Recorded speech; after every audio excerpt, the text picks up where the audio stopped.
Buenos días, bienvenidos a este webinar sobre tratamiento del aire frente al SARS-CoV-2 en clínicas dentales. Esta sesión, organizada por Redacción Médica junto a Canfil, cuenta con Mario Hernández. Buenos días. Él es el responsable de la división hospitalaria de Canfil España. Muchas gracias, Sonia. Buenos días a todos y bienvenido a esta webinar de Canfil. Soy Mario Hernández, soy el responsable de la división hospitalaria en Canfil España. En primer lugar, y ante la ausencia de nuestro director gerente, saludarles, felicitarles en su nombre por esta participación y desearles y agradecerles la presencia a todos por su tiempo y la ayuda que nos están dispensando con esta comunicación.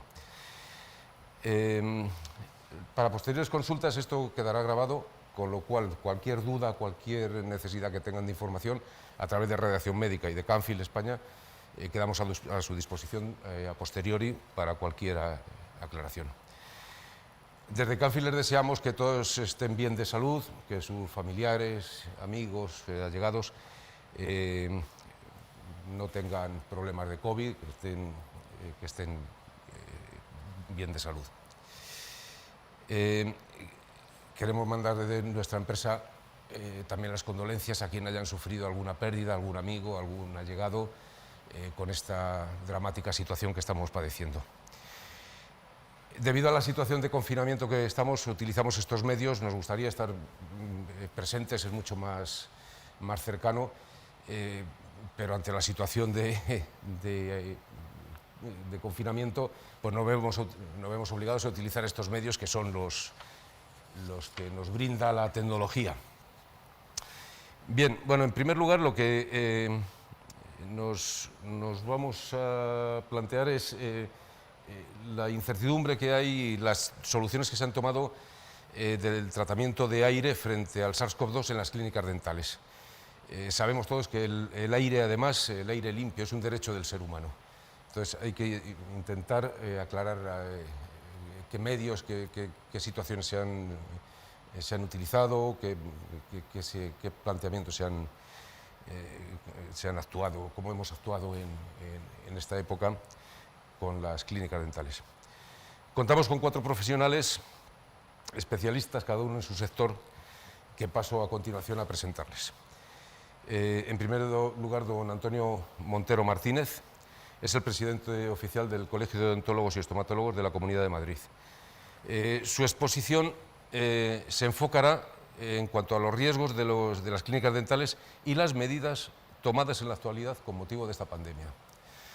A continuación, el doctor Gonzalo Pascual, director del Centro de Referencia FAO en Gestión de Riesgo Biológico, jefe de Seguridad Biológica y Biocontención del Centro de Investigación de Sanidad Animal.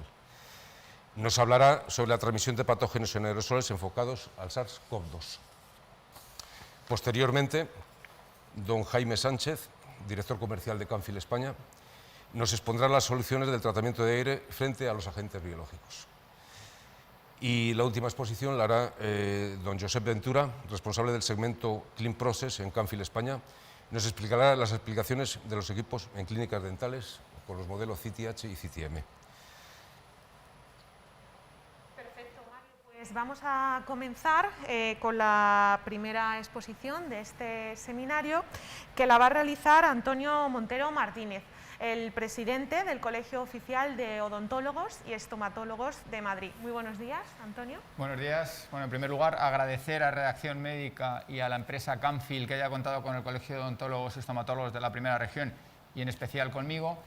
Y yo lo que voy a hacer es un poco una introducción del tema de lo que supone el coronavirus para las clínicas dentales y cómo nos ha afectado y cómo nos ha cambiado un poquito el tema del trabajo y del día a día, ¿no? Por favor, la presentación. No sé si la están viendo porque yo no veo nada. Bueno, esta presentación yo la hice por primera vez en la Universidad Complutense allá por el mes de mayo. Yo la titulé COVID-19 el día que el mundo cambió y parecía muy exagerado. Yo creo que el tiempo ha dado la razón y esta enfermedad no es una enfermedad normal, sino que ha cambiado el mundo y además lo ha cambiado no a corto plazo, incluso con con el incremento de la población vacunada, yo creo que nos va a cambiar una serie de costumbres que se van a quedar ya de por vida prácticamente.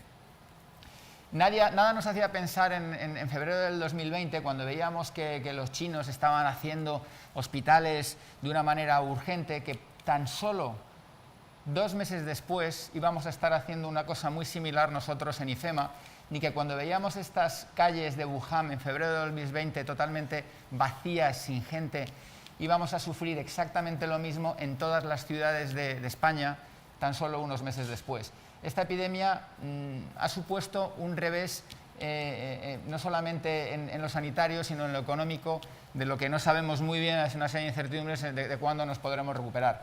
Todo el mundo ya sabe, porque además esto es una cosa importante, y es que esta enfermedad ha hecho que todos prácticamente seamos especialistas en virus, en vacunas, en test, pero no solamente los médicos, sino también la población general, por el exceso de información que hay, que es una enfermedad que se inició el 8 de diciembre de 2019, empezaron con 27 casos de neumonía atípica y que se originó en el mercado de pescados, mariscos y animales vivos de Wuhan. El 7 de enero se identificó que el agente causal era el coronavirus, que ahora ya todos conocemos, y simplemente, solo ya el 11 de marzo, en tan poquísimo tiempo, la Organización Mundial de la Salud declaró que era una pandemia, o sea que ya había una expansión absolutamente mundial de la enfermedad. Hay 2 antecedentes que todo el mundo conoce, que son el SARS-CoV, que las siglas de SARS significan Severe Acute Respiratory Syndrome, que se originó en el 2002, y el MERS, que es lo mismo. MERS simplemente son las siglas de Oriente Medio, que es donde se originó. Son 2 enfermedades muy similares a las actuales. La diferencia fue que no llegó a ser pandemia. La expansión era mucho más controlada, era una enfermedad que se transmitía de una forma un poco más dificultosa y simplemente causó, en el primer caso, 800 muertos y en el segundo 18. Esto fue el origen, y a partir de ahí se originó lo que es el SARS-CoV-2, que es el actual y que tiene el mismo origen. Al final es una enfermedad que se transmite desde parece ser, los animales, desde el murciélago, el pangolín y demás, y la diferencia con estas anteriores es que tiene una diseminación exagerada por vía respiratoria. Y además, lo que condicionó que fuera una pandemia tan agresiva como es la actual es que lo transmiten los asintomáticos. Cuando una enfermedad es transmisible por pacientes que no saben que son enfermos, es muy difícil controlarla, y menos cuando es por vía aérea. No vamos a hablar de la enfermedad porque, como todos sabemos, es un tema que está ya muy extendido. Lo que sí es importante es la tasa de letalidad. O sea, al principio se hablaba que era una cosa parecida a la gripe y demás. De parecida a la gripe, nada. Esta tiene una tasa de letalidad del 5%, mientras que la gripe, como mucho, tiene una tasa de letalidad del 0,1%. Con lo cual es una enfermedad muchísimo más grave. Efectivamente, afecta sobre todo a mayores de 60 años en cuanto a la gravedad, patologías previas y demás, pero siempre todo el mundo conocemos algún caso de personas que no tenían patología previa y que, por desgracia, han fallecido. ¿Cuáles son las implicaciones para la clínica dental? Bueno, esto fue una enfermedad que al principio causó un revuelo generalizado en nuestro sector. Todo el mundo estaba aterrorizado porque pensaba, si es una enfermedad que se transmite por el aire y que los pacientes pueden ser asintomáticos, entonces estamos tratando a un paciente, estamos a una distancia de 20 centímetros de la boca de un paciente sin mascarilla, nos vamos a contagiar. Entonces hubo en realidad una especie de terror generalizado entre nuestro sector, primero por evitar que nosotros nos contagiáramos, luego por evitar que hiciéramos infecciones cruzadas con otros pacientes y por evitar que se infectara lógicamente también el personal de la clínica. Y eso hizo que todos viéramos imágenes de dentistas que estaban trabajando pues, con esos EPIs que prácticamente parecía que salían de una central nuclear, y no sabíamos muy bien si era una medida exagerada o era una medida que realmente tendríamos todos que poco a poco ir implementando en las clínicas. Con el tiempo se empezó a saber más. Hubo un dato muy importante, y es que en la misma ciudad de Wuhan hay una universidad, una facultad de odontología, donde hay 1.900 personas trabajando, que estuvieron trabajando antes de que se declarara la pandemia, es decir, cuando ya se estaba diseminando la enfermedad, sobre todo en esa ciudad donde arrasó en realidad el coronavirus, y se vio que de una forma muy poco, al principio, que se podría pensar, solamente hubo 9 personas afectadas, es decir, en esa facultad de odontología donde se estaba tratando pacientes hubo muy poquita incidencia de afectación. ¿Eso qué llamó la atención? Pues que no había una evidencia tan clara de que los aerosoles que se transmitían por parte de los pacientes fueran tan graves como los que se producían, por ejemplo, en una unidad UCI, donde sí que hay pacientes de coronavirus, donde les están entubando, les están desentubando y demás. Y a partir de ahí es cuando se empezó a abrir el debate de las clínicas dentales.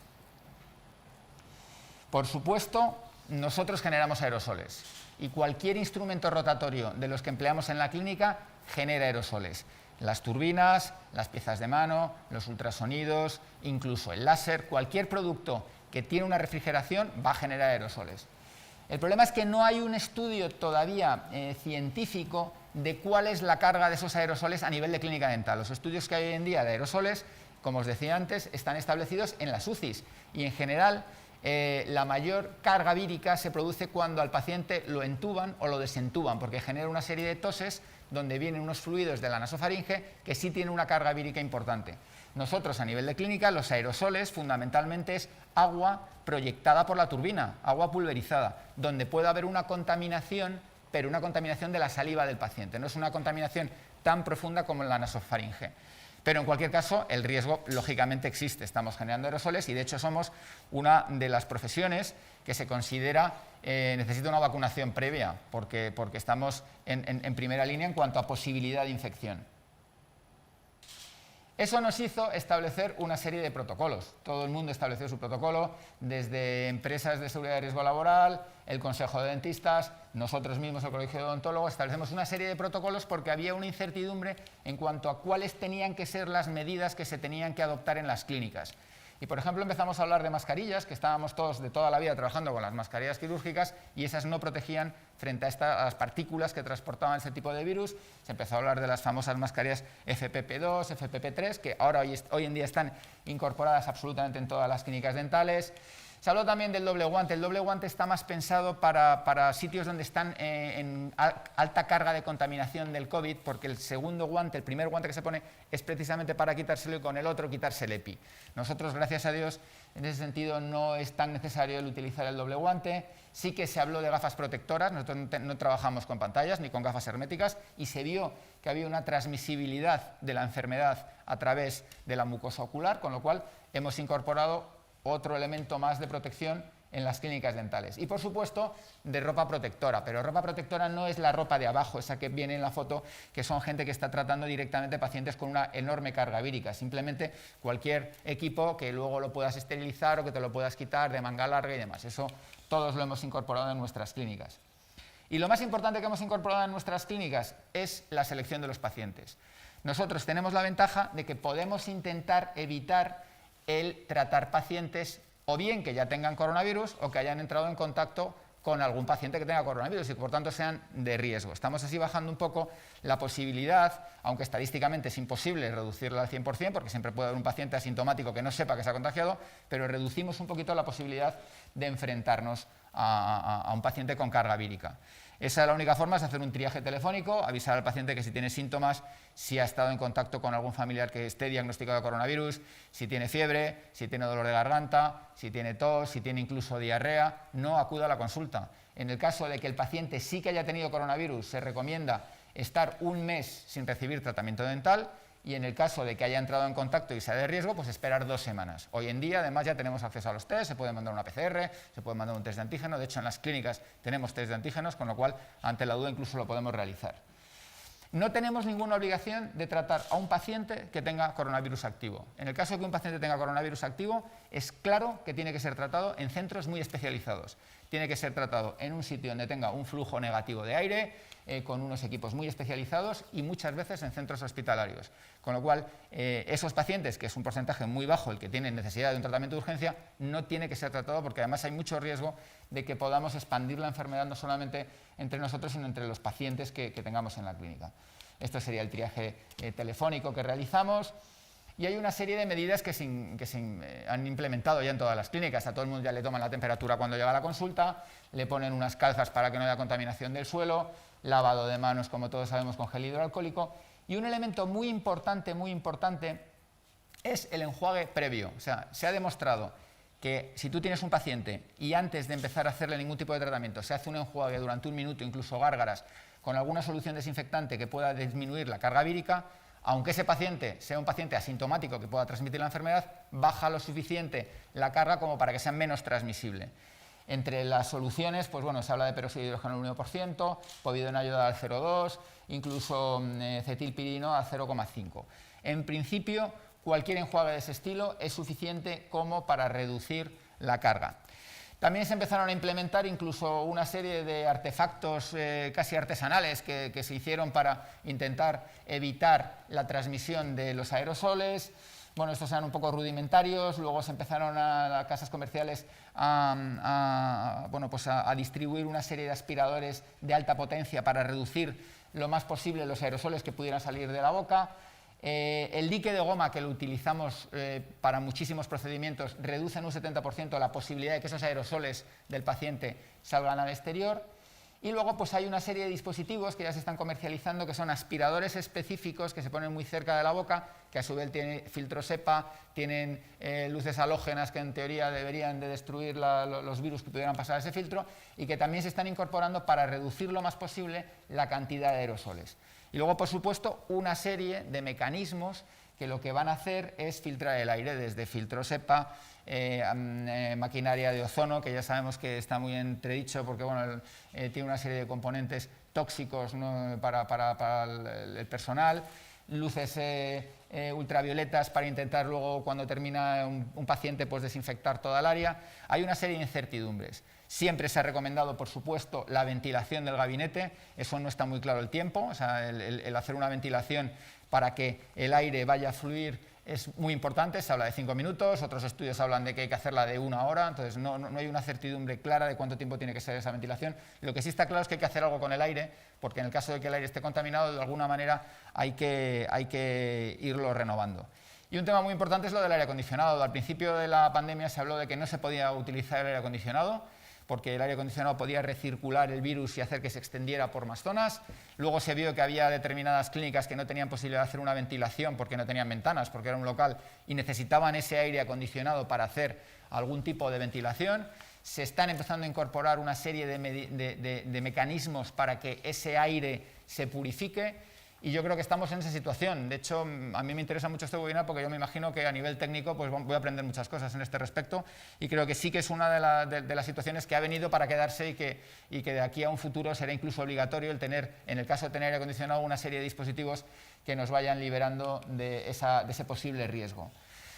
Esto es lo que había hablado. Bueno, pues no hay una certidumbre, el ozono, los iones negativos, hay pros, hay contras, y hoy en día no hay una cosa que esté clara que tengamos que incorporar. Es lo que hablábamos un poquito antes de empezar. No hay un protocolo exacto de las medidas que una clínica dental tiene que tener en relación al aire. Ni hay una normativa a nivel de la administración, de la Dirección de Inspección, que nos haya obligado a colocar determinado dispositivo para renovar el aire, y todos los que hemos hecho cosas lo hemos hecho de una forma, entre comillas, empírica y con lo que hemos leído. Hemos puesto filtros EPA, hemos puesto tal, pero sin que haya todavía una certidumbre de lo que funciona, lo que no funciona, y lo que sí tenemos que colocar o lo que no.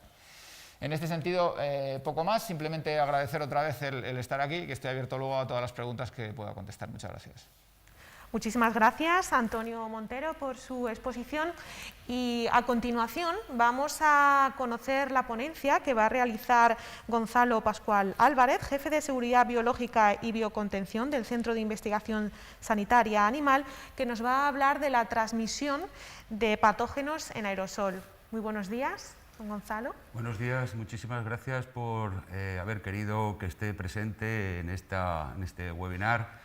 Para mí es un placer y un honor compartir la mesa con especialistas en la materia, gracias a Redacción Médica, por lo tanto, y gracias a Canfield. En este breve espacio de tiempo voy a intentar transmitir qué hay hasta este momento en la transmisión de patógenos en aerosol, y especialmente SARS-CoV-2, que es el que más nos ocupa. ¿Qué están diciendo los organismos internacionales al respecto y qué medidas se podrían tomar también en este sentido? En primer lugar, ¿qué sabemos hasta ahora? Sabemos que cada virus puede crear de una sola vez, cuando parasita una célula, alrededor de 10.000 a 100.000 réplicas. Una sola unidad vírica entre 10.000 y 100.000 réplicas. Pero esto no significa que todas sean viables. El virus, cuando entra dentro de la célula y se replica, comete errores a la hora de conformar su estructura nucleica. Se producen delecciones, se producen mutaciones que lo hacen inviable, y además en su ensamblaje. Es decir, se producen errores en la confección de la cápside proteica y se produce, en el caso del SARS-CoV-2, al ser un virus con envuelta, errores en la conformación de la capa bilipídica que lo envuelve. También sabemos que carga viral, que es la cantidad de partículas que genera una persona infectada, es la que va a marcar en mayor medida la posibilidad que haya una infección a través de la cantidad de dosis infecciosa o dosis infectiva que presenta esa carga viral. Es decir, la cantidad de partículas virales que sean necesarias para producir la infección. No se sabe actualmente cuál es el límite a partir del cual una carga viral presenta dosis infecciosa, pero se cree que son tan solo unos cientos de unidades virales las necesarias para producir la infección. También sabemos que a mayor carga viral presente en el medio de transmisión, vamos a alcanzar más fácilmente la dosis infecciosa y la vamos a superar, y a mayor dosis infecciosa que pueda presentar un emisor significa una mayor sintomatología en el receptor. Actualmente sabemos que aproximadamente el 70% de cada 100 individuos infectados por el coronavirus son asintomáticos y que, siendo asintomáticos, pueden llevar a cabo la transmisión de la enfermedad, es decir, alcanza la dosis infecciosa suficiente como para poder ser transmisores de la enfermedad. De ellos, el 20% tienen síntomas leves, presentan síntomas leves que no necesitan hospitalización. Entre ellos pues está la pérdida del olfato, del gusto, febrícula, ligeros dolores de cabeza o cansancio, y 10% de ellos que necesitan hospitalización presentan enfermedad grave, de los cuales de 3 a 5 requieren ingresos en la UCI y 1% de ellos fallece. También sabemos que existen 3 formas principales de transmisión. La primera es contacto directo con personas infectadas, con el emisor y con las superficies que han contaminado y los fomites, y que la entrada a través en el organismo es vía oral, a través de la mucosa, de la boca o de la nariz, y que su tamaño de partículas, y esto empieza a presentar ya novedades dentro del ámbito internacional científico y sobre todo por los especialistas en el tratamiento de los aerosoles y en concreto de los bioaerosoles, son aquellas partículas que se encuentran entre las 100 y las 1000 micras. Sabemos que la segunda forma de transmisión es por contacto directo, que hay que mantener esa famosa distancia de entre 1 y 2 metros y que se corresponden con las gotículas balísticas o gotículas de gran tamaño, cuyo tamaño es superior a las 100 micras. Y la tercera forma de transmisión es también por contacto directo vía aerosol o vía bioaerosol, que sería la forma correcta de definirlo, y que está conformado por partículas que son iguales o inferiores a las 100 micras y que se encuentran suspendidas en el aire incluso más de 3 horas y transportarse en distancias mayores de 10, 20 o 30 metros. Sobre la transmisión de los bioaerosoles, siempre han sido muy poco considerados en la transmisión de enfermedades históricamente y, por lo tanto, recogidos en la literatura hasta la fecha. No han sido estudiados en la mayoría de las profesiones médicas o epidemiológicas.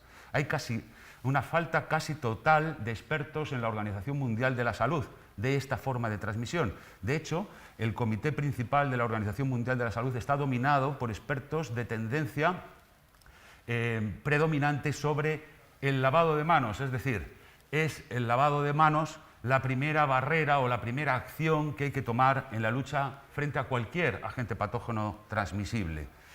De hecho, para la COVID-19, la OMS lo primero que dijo y que recomendó fue el lavado de manos. Sin embargo, hoy en día se conoce por diferentes estudios, sobre todo con origen en Reino Unido, que aproximadamente el 16% de ese 100% de posibilidades de transmisibilidad de SARS-CoV-2 se realiza por superficies. Y he leído hace 2 días un estudio nuevo en el que ya se cree que la incidencia de la transmisión del SARS-CoV-2 por superficies, por contacto por superficies, y llevárselo posteriormente a nariz, boca u ojos está alrededor del 10%. Por lo tanto, ese primer impacto que vimos en televisión, de limpieza absoluta de todas las superficies, de cambio de ropa de entrada en casa, de cambio de zapatos, del lavado de las verduras, de los tetrabricks, de los elementos que comprábamos en el supermercado, el uso de guantes en el supermercado constantemente, que era una acción contraria y que favorecía además la transmisibilidad, todo eso ha desaparecido. Empezó quitándose en los hospitales, se quitó la eliminación de entrar el público en general cuando hacía la visita a algún familiar, a algún amigo, el uso de los guantes, y finalmente desapareció de los supermercados. La OMS, además, incidiendo en esta idea de que el lavado de manos y que la forma de transmisión por superficies era la fundamental, publicó varios artículos, pero algunos de ellos presentaban numerosos errores y conceptos equivocados que incluso hoy se mantienen a la fecha actual sobre el concepto de aerosolización. ¿Qué decía la OMS al principio? Y esto es una imagen de una publicación que se hizo el 28 de marzo de 2020, en el que decían que el virus que causaba la COVID-19 se transmitía principalmente por gotas de gran tamaño, estas gotas que caen por gravedad entre 1 metro y 2 metros de distancia, y que uno se podía infectar cuando estaba cercano a un emisor que estaba generando ese agente biológico a una distancia de 1 metro. Esto consiste o es un error espectacular dentro de un organismo internacional. A raíz de esta publicación de la Organización Mundial de la Salud, numerosos científicos, acompañados en muchos de sus estudios por especialistas en física de transmisibilidad en aerosol, empezaron a realizar estudios para poder determinar cuál era y transmitir a todas las autoridades sanitarias y a toda la población cuál es verdaderamente la posibilidad de transmisión del aerosol y qué significa aerosol. Esta es una publicación que salió en octubre del 2020, en la que distingue que la diferencia que hay entre aerosoles y gotas balísticas o gotas de gran tamaño, diciendo que el valor límite ambiental se sitúa en las 100 micras y no en las históricas 5 micras que vienen reconociendo muchos organismos oficiales. Estas 5 micras se correspondían a la transmisión de una enfermedad, que era la tuberculosis, una enfermedad que se transmitía en forma de aerosol, pero que se hablaba de las 5 micras como las gotas de barrera entre las gotas o núcleos de Wells y las gotículas de Fluge. Hay un estudio realizado en abril del 2020 en el que se confirma la evidencia de la transmisión del aerosol, que es este que les presento a continuación, en la que en una jaula se presentan 2 hurones, que como saben son receptores prioritarios de este tipo de agente biológico, juntos en contacto directo o semidirecto, y al lado se coloca otra jaula con otro hurón separada unos 10 centímetros, y en estas 2 jaulas se hace pasar un flujo desde una parte a otra, de manera que el aire pase primero por el donante, luego por el animal que está en contacto semidirecto y finalmente por el contacto indirecto. Al donante se le inocula una variante del SARS-CoV-2 y se repite el ensayo 4 veces. Los resultados que se obtienen es que de los 4 hurones que están en contacto directo o semidirecto se infectaron los 4 entre las 24 y las 48 horas, y 3 de los 4 que estaban en la jaula aparte, separada esos 10 centímetros, se infectaron entre los 3 y 7 días. Con lo cual la conclusión es que la transmisión aérea en forma de aerosol es eficaz para este agente biológico. Estos son los resultados. Bien, dentro de esa fracción de las 100 micras en las que se encuentra el aerosol vamos a encontrar 3 subfracciones, lo que son la fracción nasofaringea de aerosol, que actúa sobre las vías respiratorias superiores y que su tamaño es inferior o igual a las 100 micras, la fracción torácica, que se deposita en la parte media de las vías respiratorias, predominantemente y que su tamaño está entre las 5 y las 10 micras, y finalmente lo que en higiene industrial se llama la fracción respirable o la fracción de aerosol respirable, cuyo tamaño es inferior a las 5 micras.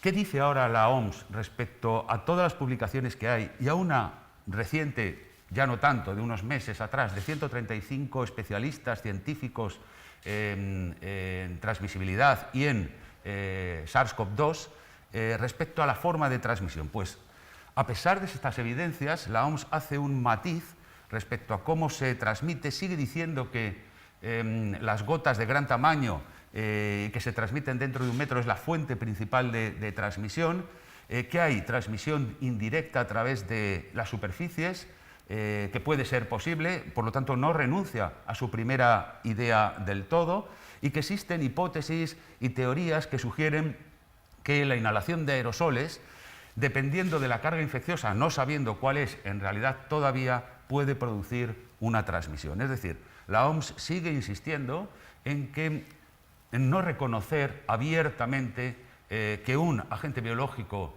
que se transmite, que afecta a las vías respiratorias, se transmite por el aire abiertamente en forma de aerosol. ¿Qué factores intervienen en la eficacia de la aerotransmisión? En primer lugar, el tipo de emisión, es decir, nosotros no estamos emitiendo igual cuando realizamos una actividad o realizamos otra. Por lo tanto, la carga viral y la dosis infecciosa que se alcance será distinta según lo que estemos haciendo.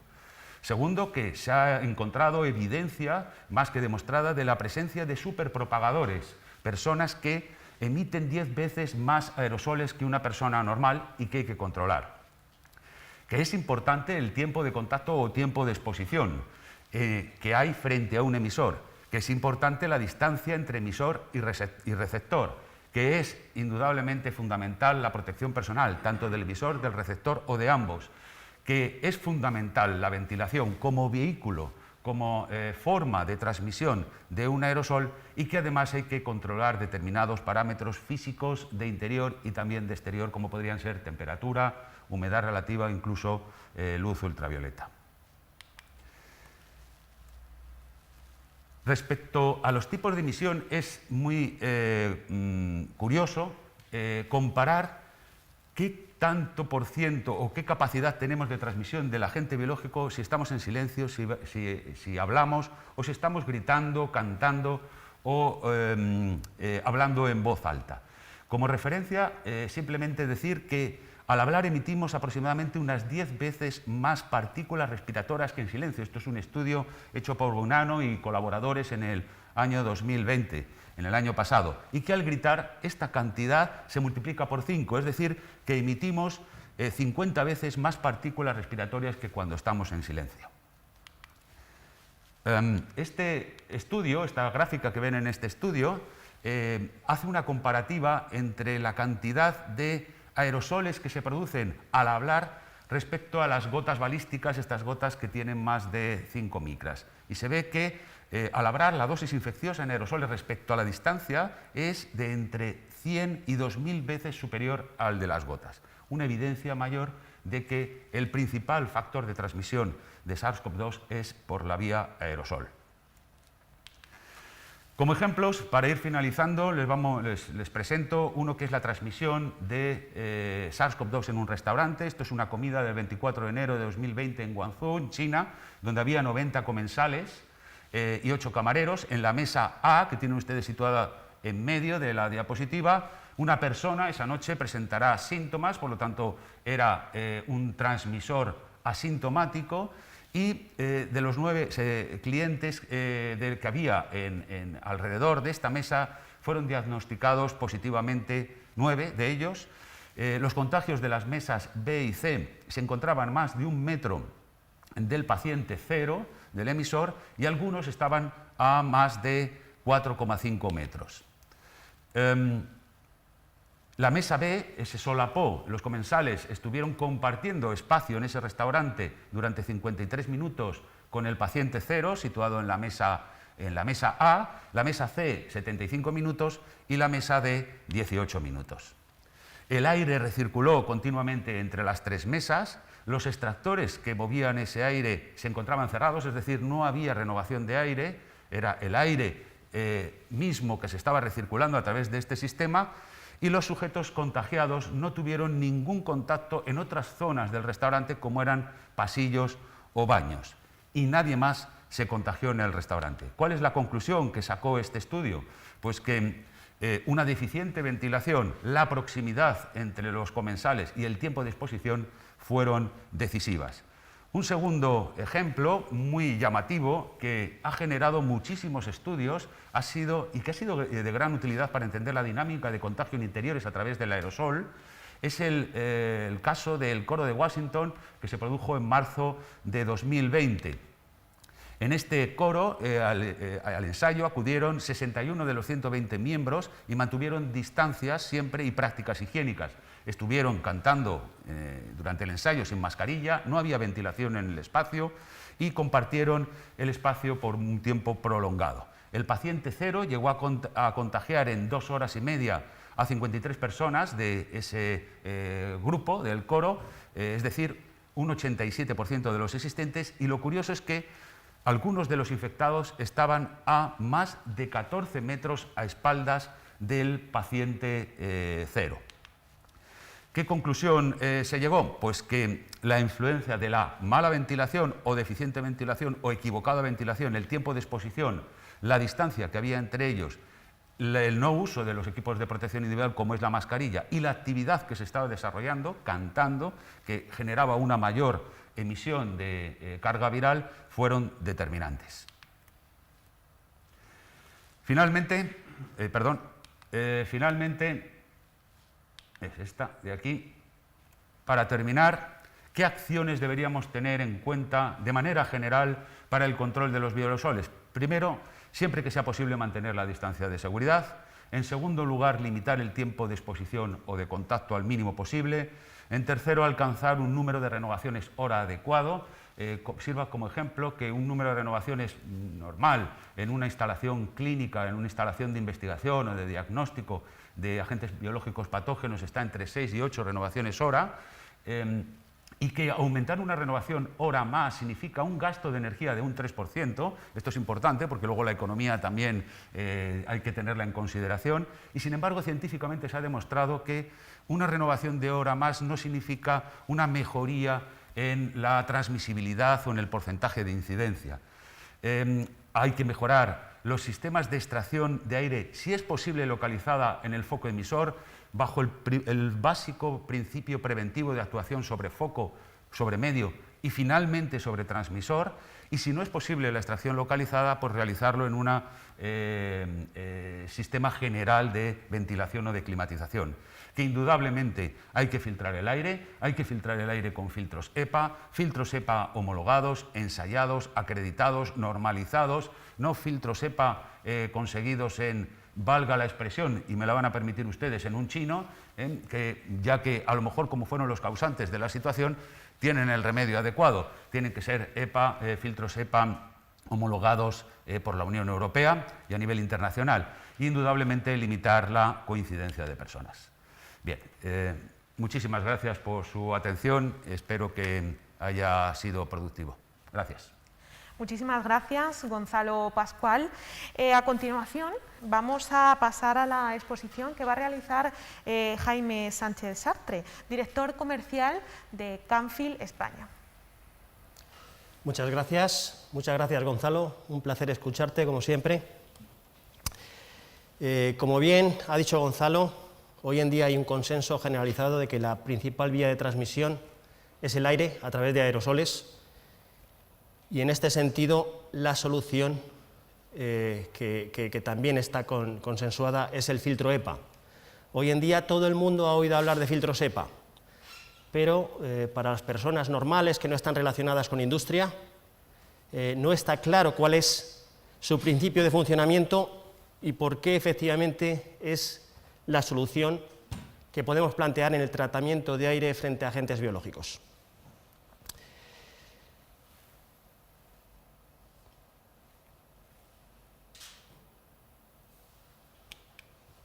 Bueno, cuando hablamos de tratamiento de aire a nivel de seguridad, recurrimos a muy diferentes normas. Aquí vemos algunas de las más representativas. En todos los casos tratamos de proteger a personas, medio ambiente o procesos. Pero ¿qué es lo que tienen todas estas normas en común?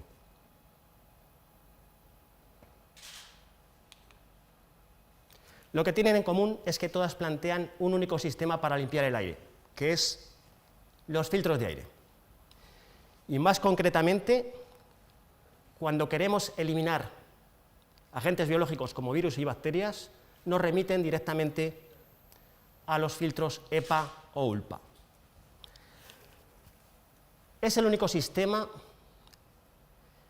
certificado y avalado por todas las normas internacionales, europeas o españolas, que pueden garantizar la correcta eficacia en cualquier aplicación donde tratemos agentes biológicos. ¿Qué es un filtro EPA? Un filtro EPA es un filtro plegado que se utiliza en ambientes limpios, controlados, donde se trata de eliminar partículas del aire.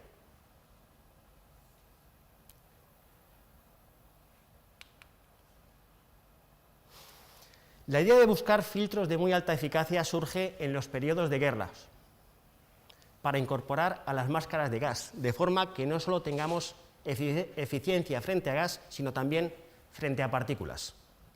Así se añadieron varias capas de papel para formar una barrera particular. Más adelante se incorporó esta solución a los cuarteles militares, donde se trataban caudales de aire mucho más grandes. Se utilizaba celulosa, asbestos, materiales que hoy en día no se pueden concebir. La siguiente fase fue el proyecto Manhattan, donde se investigó filtros de aire para la industria nuclear. Y es aquí donde surge la media filtrante EPA de fibra de vidrio. Con el tiempo se han ido desarrollando nuevos filtros para abastecer a las diferentes necesidades de calidad de aire en industria. Así, desde los años 70 con la industria microelectrónica, a la industria farmacéutica en los años 90, o a cualquier aplicación hoy en día industrial donde hay necesidades de calidad de aire. Estas necesidades de calidad de aire han hecho que se vayan desarrollando las normas, ensayos, test para las diferentes aplicaciones industriales. Desde la Military Standard en los años 50 hasta hoy en día, donde dos de las normas más representativas son la ISO 14644, que nos marca ensayos in situ, o la EN 1822, que nos dictamina cómo hacer ensayos y test en filtros EPA dentro de una planta de producción.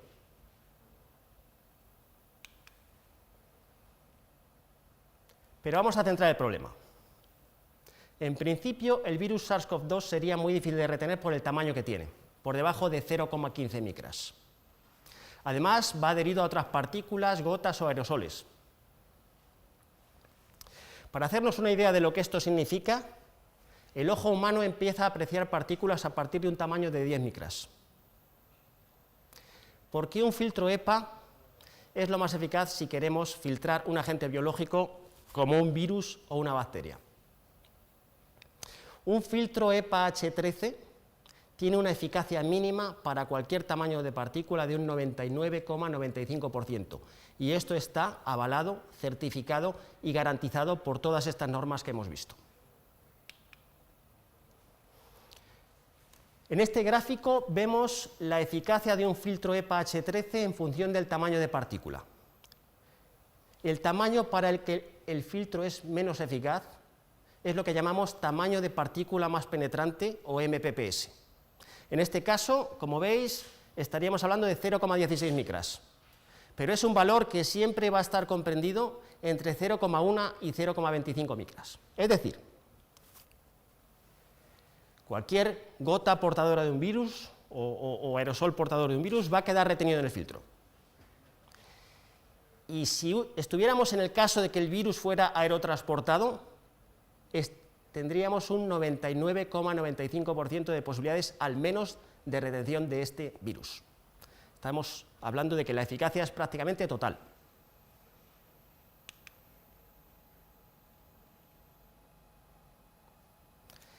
¿Qué nos garantiza que un filtro EPA realmente lo es? Hemos de ir a las normas EN 1822 o ISO 29463, como hemos visto. Estas normas nos dicen que para poder certificar un filtro tenemos que hacer un test en un banco de ensayo como el que vemos en esta imagen. Inyectamos un aerosol a través de un ventilador, aguas arriba del filtro, un escáner, aguas abajo del filtro, contará el número de partículas. De esta forma, este equipo nos va a determinar, por una parte, la eficacia del filtro y por otra, si hay alguna fuga. Esto generará un certificado del test realizado en el filtro que será único para cada filtro EPA, de tal forma que nos permita una trazabilidad y una garantía de que estamos cumpliendo con la eficacia que buscamos para la aplicación. Esto es un ejemplo de certificado. De acuerdo a la norma EN 1822, los filtros con eficacia superior a H13 han de pasar un test scanning, y esto es un test scanning que sirve como certificado. Es un derecho del usuario final exigir este certificado y es una obligación para el fabricante de filtros de aire hacer esta prueba y documentarla. Es el carnet de identidad del filtro de aire. Ninguna otra tecnología podrá dar una eficacia certificada bajo una norma. Algunos de los requisitos que es necesario que aparezcan en el certificado son los que vemos aquí.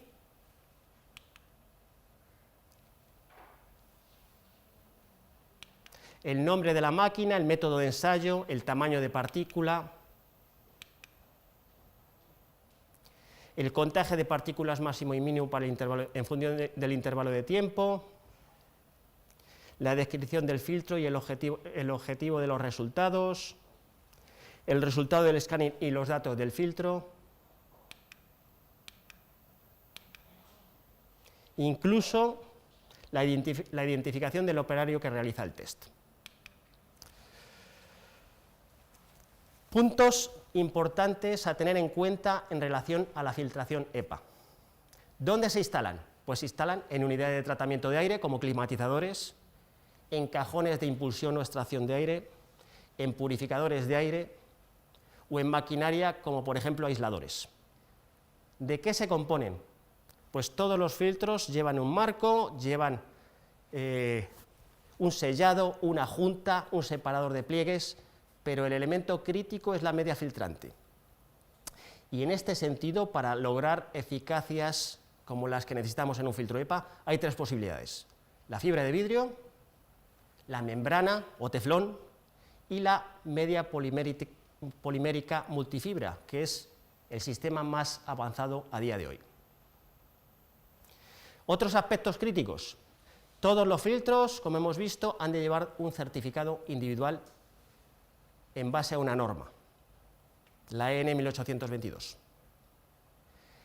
Los filtros tienen que tener un número de serie individual que garantice una trazabilidad y un cumplimiento con las normas.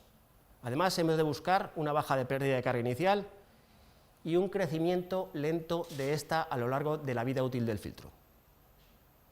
Por último, hemos de asegurarnos de que esa efectividad o eficacia del filtro se mantiene a lo largo de la vida útil para proteger procesos, personas o el medio ambiente. Hemos hablado del único producto certificado y avalado por las normas, pero vamos a hablar ahora de aplicaciones. Estas son las que requieren protección frente a patógenos o toxinas. Y vamos a centrarnos en dos de ellas que nos harán entender de forma sencilla la situación. Laboratorios de seguridad biológica o de investigación, donde se trabaja con virus y bacterias, y hospitales, donde hemos de proteger a pacientes frente a agentes biológicos o evitar contagios.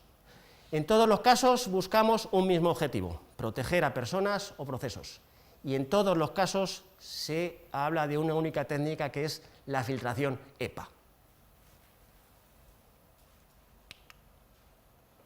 Esto es un ejemplo de un hospital donde están representados un quirófano y una sala de aislamiento.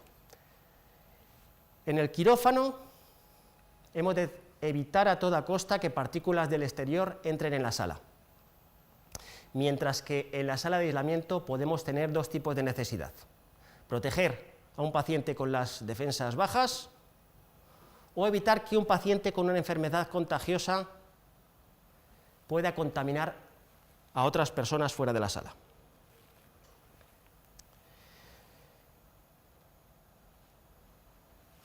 En ambos casos, el quirófano y la sala de aislamiento, tenemos que ir a 3 etapas de filtración, siendo la tercera etapa de filtración al menos H13. Además, este filtro EPA tiene que estar lo más cerca posible del área que queremos proteger. Podemos tener flujo laminar o turbulento. En el caso del quirófano sería laminar, en el caso del flujo turbulento se utilizarán sistemas como vemos aquí representado en el número 5, que son cajones para alojar filtros EPA. Vemos tanto en la impulsión como en la extracción de aire en la sala de aislamiento que es necesario utilizar filtración EPA para evitar que el aire contaminado salga al exterior. No podemos contemplar otro tipo de tecnologías no avaladas por normas, como por ejemplo filtros ultravioleta o fotocatalizadores o plasma en frío. Utilizarlo en este tipo de aplicación nunca se ha utilizado en tratamiento de aire y no se puede utilizar porque no hay ninguna norma que te pueda certificar una eficacia.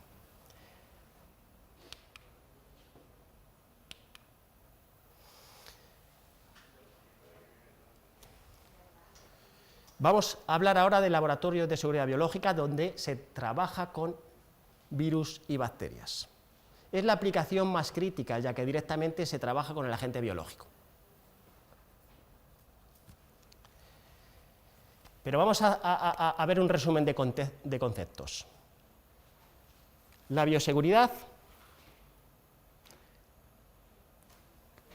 es una doctrina de comportamiento que tiene el objetivo de reducir el riesgo del trabajador a adquirir una infección.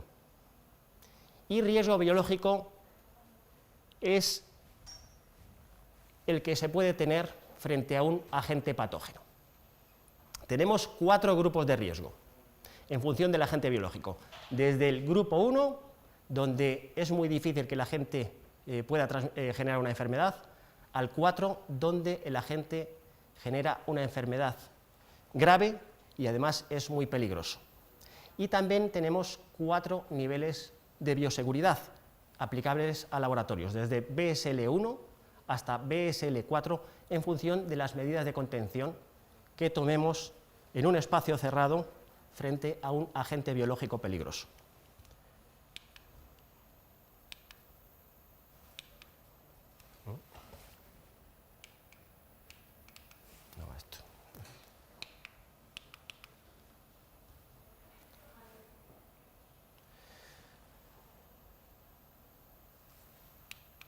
Ahora sí. Veamos los sistemas que se emplean para tratar el aire de impulsión y extracción en una zona de un laboratorio donde tenemos alojado un animal con un virus peligroso inoculado. Este sería el esquema de principio. Por una parte, queremos que el aire que impulsamos sea lo suficientemente estéril para proteger al portador del virus.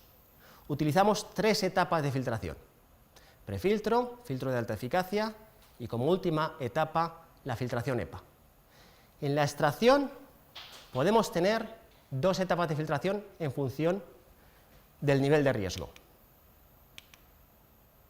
La primera etapa puede estar en la propia sala, mientras que la segunda estaría en la zona técnica y utilizaríamos sistemas de contención bag-in, bag-out para evitar la posible contaminación del operario que hace el cambio de filtros. Este es el ejemplo de aplicación más crítico en cuanto a tratamiento de aire y solo contempla una posibilidad, que es la filtración EPA.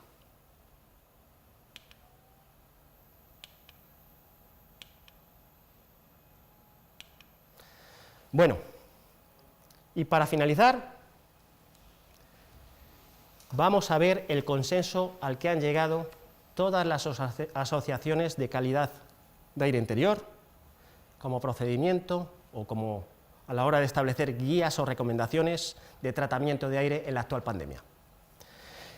Lo podemos ver resumido en este cuadro sinóptico, que podemos, en definitiva, resumir de la siguiente forma. Tenemos que tratar de ventilar utilizando 100% de aire exterior y con el número correcto de renovaciones de aire. Pero en multitud de casos esto no es posible, y entonces la solución sería recircular el aire haciéndolo pasar por filtros EPA, es lo que llamamos purificadores de aire. ¿Y qué tenemos que tener en cuenta cuando usamos purificadores de aire? Pues que los filtros estén certificados, los filtros EPA estén certificados de acuerdo a las normas que hemos visto,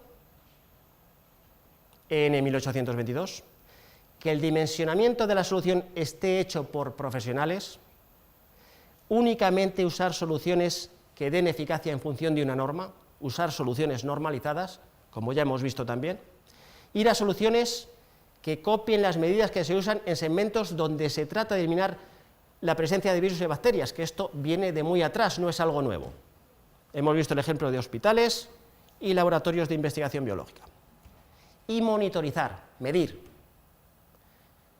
una concentración de partículas EPM1, por ejemplo, e incluso inferior. El virus, como hemos visto, tiene un tamaño inferior a 0,15 micras. Bueno, hasta aquí mi exposición. Muchísimas gracias, Jaime, por su exposición. Y a continuación vamos a pasar a la ponencia de Josep Ventura, responsable de segmento Clean Process en Camfil España. Buenos días. Muchas gracias, Sonia. Bueno, gracias y buenos días a todos. Permitidme a mí el presentar las soluciones que desde la compañía Camfil hemos desarrollado en los últimos meses para el segmento específico de las clínicas dentales. Me refiero a los purificadores de aire CITI-H y CITI-M. El objetivo principal es la reducción del riesgo, al igual que hemos realizado la misma actividad en otros segmentos como UCIs, por ejemplo, en hospitales, ¿no? Como bien han explicado anteriormente los predecesores en la presentación, hay 3 puntos clave en lo que nos hemos basado para el diseño de estos purificadores de aire. Por un lado, estamos frente a un segmento con una actividad de alto riesgo debido a la alta presencia de aerosoles, que, como bien se ha comentado, actualmente es de los principales métodos de contagio de la COVID-19, ¿no? Y no he tocado nada y se ha pasado. Y queremos utilizar una tecnología que tenga una muy alta eficacia en la eliminación del SARS-CoV-2 en el aire, que esté contrastada con años de experiencia y, muy importante para nosotros, que la avale una normativa. Esta tecnología no es otra que la filtración EPA.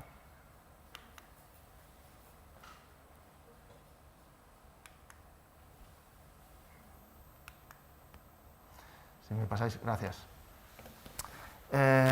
¿Cuál es la característica de los equipos diseñados? Pues bien, incorporan filtros EPA H14, cumpliendo la normativa en 1822, con una eficacia del 99,995% sobre cualquier diámetro de partículas, incluidos los virus.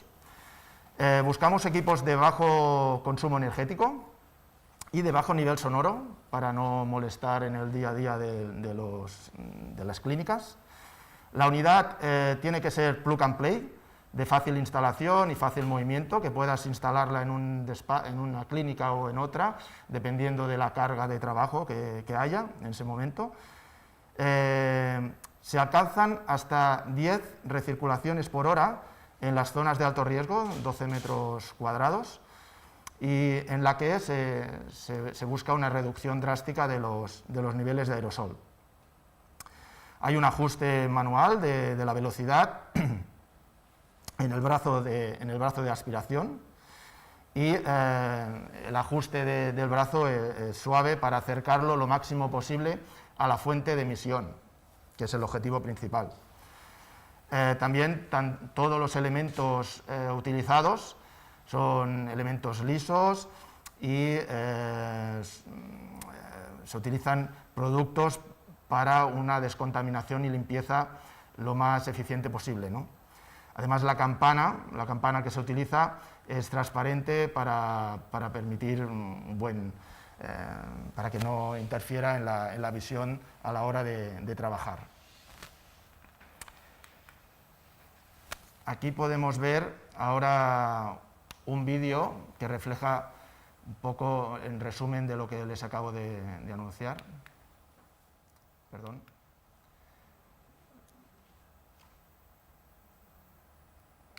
Para activar el vídeo, por favor.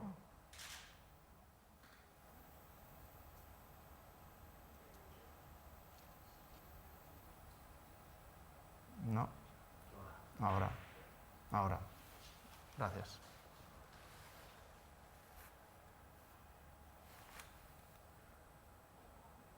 ¿El audio?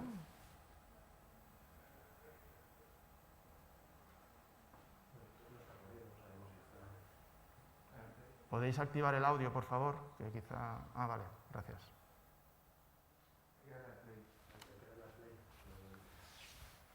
Yo no tengo acceso. Si le dais... Vale. Ahora.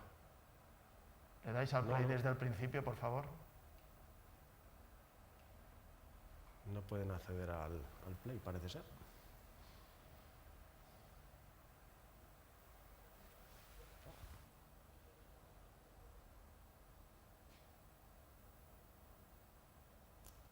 No se oye. Bueno, ahora no estoy bien. Vale. Bueno, si queréis, lo dejamos más adelante. ¿Lo dejamos para más adelante? Sí. Bueno, pues íbamos a pasaros un vídeo donde se ve la utilidad del equipo, ¿no? El funcionamiento, buscando lo que es la absorción del aerosol en la fuente principal, ¿no? Pero tenemos problemas técnicos con el vídeo, así que sigamos adelante. Si me pasáis, por favor, la siguiente diapositiva. Vale, gracias. Bueno, lo que se busca es que el alcance del equipo esté lo más cerca posible de la fuente. Estaríamos hablando de entre los 20 y los 70 centímetros de la boca del paciente, que incorpore los filtros EPA anteriormente comentados y que tengamos un número de renovaciones que nos permita asegurar una reducción muy importante del número de aerosoles en el resto de la sala, ¿no? De esta manera, por dilución, conseguimos hasta un nivel ISO 8 de clasificación de sala blanca, que es próxima a lo que sería un quirófano hospitalario, ¿no? Aquí vemos que si el alcance son entre 20 y 70 centímetros, la distancia idónea estaría entre los 60 y 70 para que no interfiriera lo que es el brazo en el desarrollo del trabajo diario del dentista y del staff asistente, ¿no? De esta manera, pues, se puede trabajar con comodidad, pero estamos a una distancia suficiente como para aspirar la totalidad de los aerosoles que se pueden provocar durante los trabajos que ha comentado anteriormente Antonio, ¿no? Pues con las diferentes maquinarias que se utilizan. Todos estos datos han sido previamente ensayados, analizados y contrastados con ensayos en clínicas dentales en diferentes países y disponemos de toda la documentación pertinente para ello, ¿no?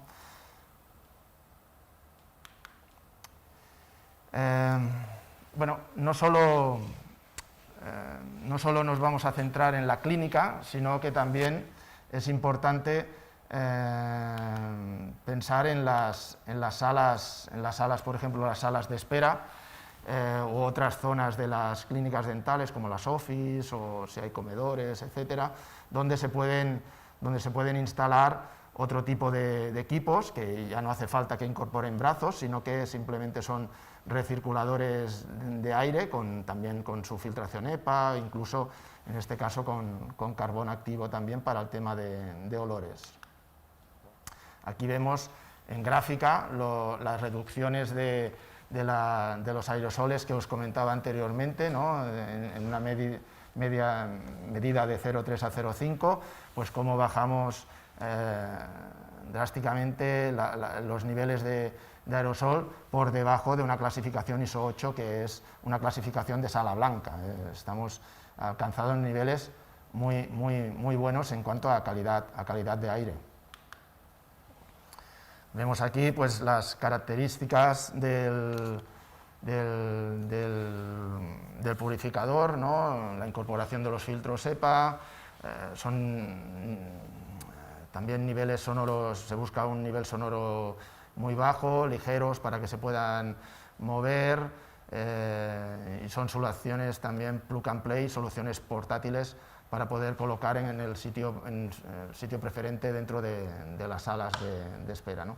Esta aplicación se ha utilizado anteriormente también en muchísimas instalaciones, escuelas, oficinas, hospitales. Es el purificador de aire habitual, ¿no? En cuanto a mantenimiento, pues es un mantenimiento sencillo en cuanto a que es seguir una serie de pasos. Tiene una vida útil aproximada de unos 8.000 horas, que en la aplicación donde estamos hablando, por las horas de trabajo, estaríamos hablando de entre 2 y 3 años. 2 y 3 años que no tenemos que hacer nada. Eso es importante en estos equipos, porque hay muchos equipos que incorporan prefiltros, no sé qué, y dicen, no, es que cada 15 días lávalo. Ostras, estamos hablando de agentes patógenos donde precisamente lo que queremos es no tener que tocar el filtro. No tenemos que estar limpiando un cepillo ahí cada 15 días el filtro para liberar lo que el filtro haya podido filtrar, ¿no? No, nuestra intención es que el filtro dure muchos años y que lo tengamos que tocar lo mínimo posible. Actualmente, en época de pandemia, lo que sí que se recomienda es, previamente al cambio de filtro, pues generar con los propios productos que puedan haber de desinfección de superficie, descontaminar previamente el filtro, haciendo pasar simplemente esta solución con el equipo en marcha, hacerlo pasar por el filtro. De esta manera nos aseguramos pues, que el filtro normalmente ya con el tiempo queda inhabilitado, ¿no? el virus, pero de esta manera nos aseguramos de que vaya más. Y por último, pues aquí vemos este sí que va, este sí que funciona, el vídeo del CTM. Esta es la versión del producto autónomo,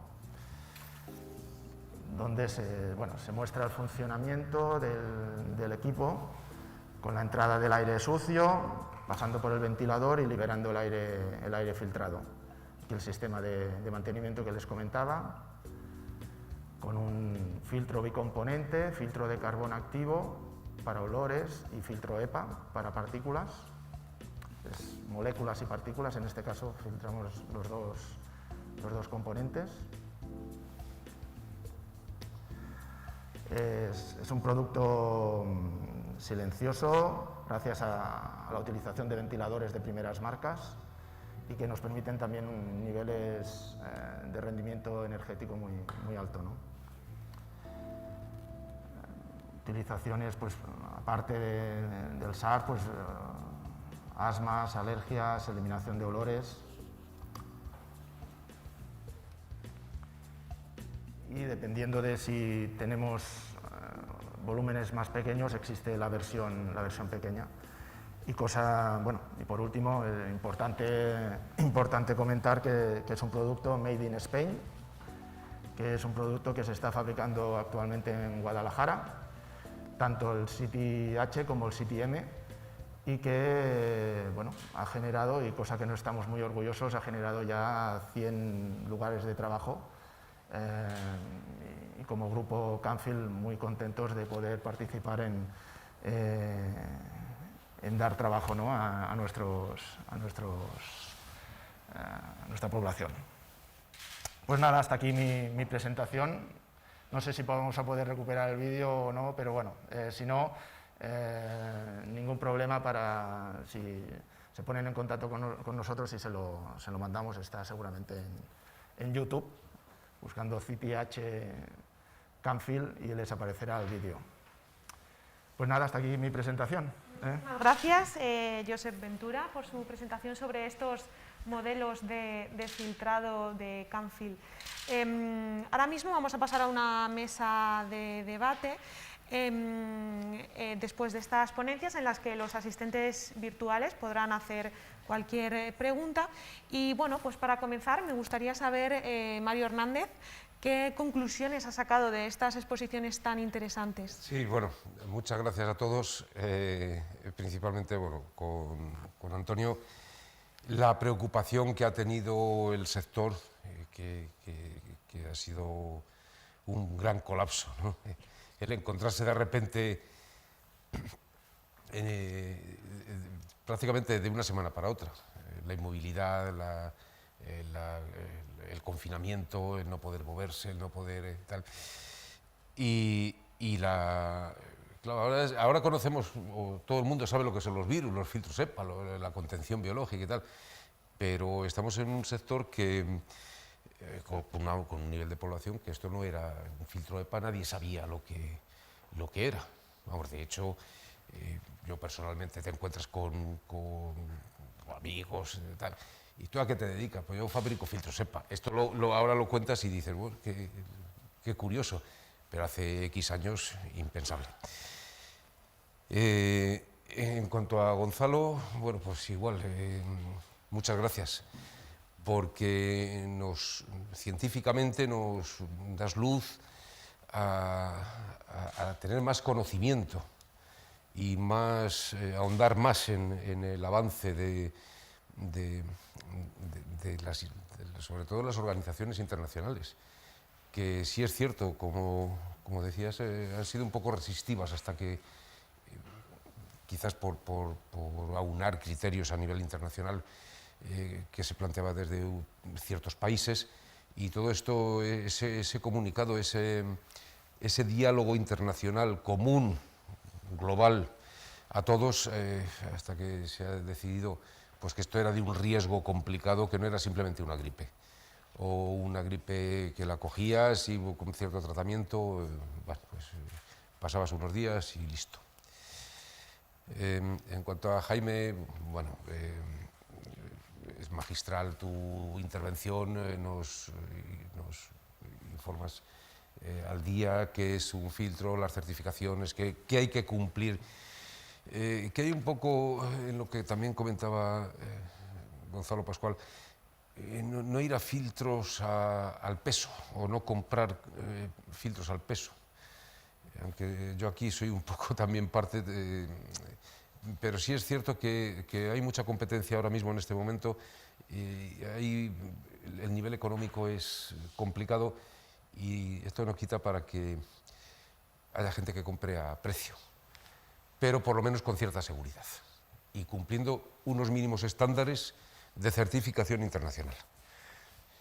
Pepe, lamentablemente ese vídeo es muy curioso. Lo recuperaremos, el que nos lo solicite se lo enviamos sin ningún problema, y son equipos que básicamente el equipo, el CTM, es un equipo que Canfield ya lo tenía desarrollado hace muchísimos años. O sea, la convicción que tiene, y con los añadidos...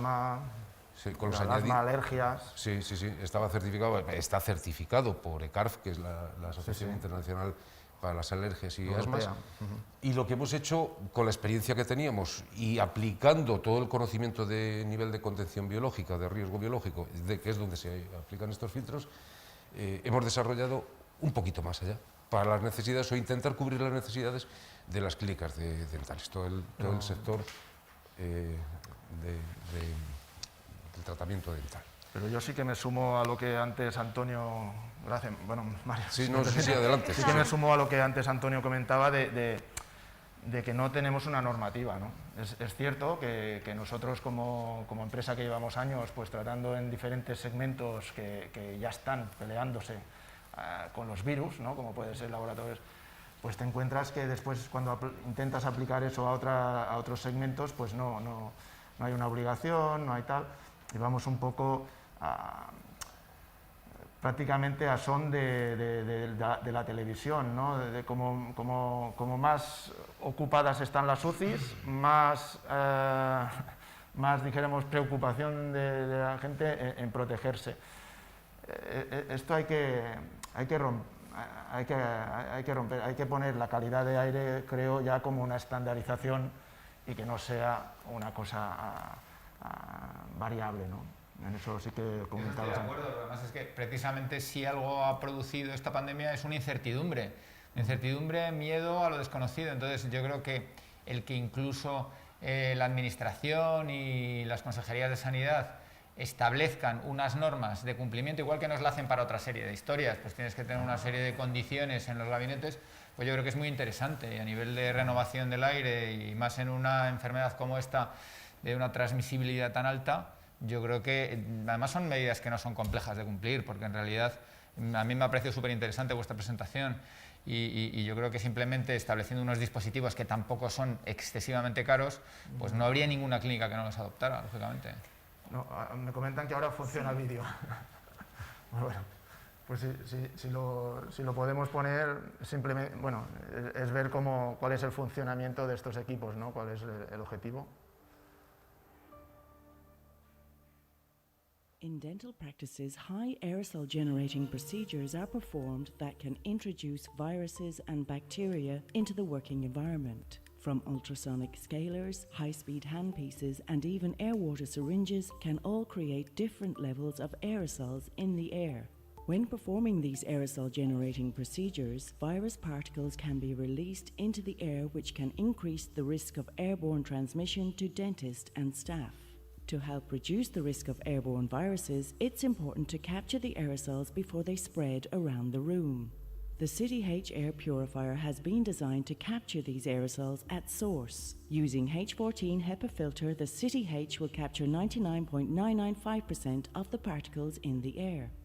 The purified air is then released into the dental surgery to ensure a clean and hygienic air quality within the surgery.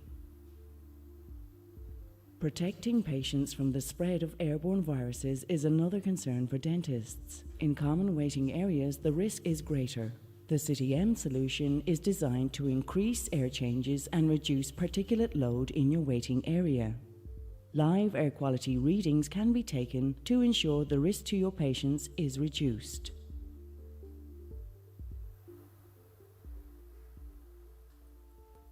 Contact Camfil to learn how we can support the air quality needs of your dental clinic.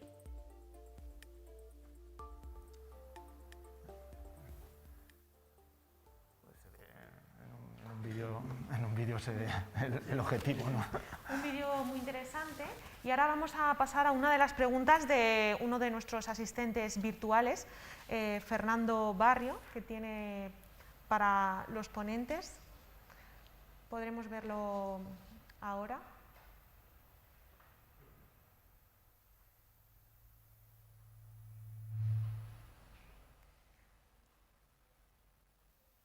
Creo que ha habido un problema de sonido que no se escuchaba, vamos a intentar solucionarlo.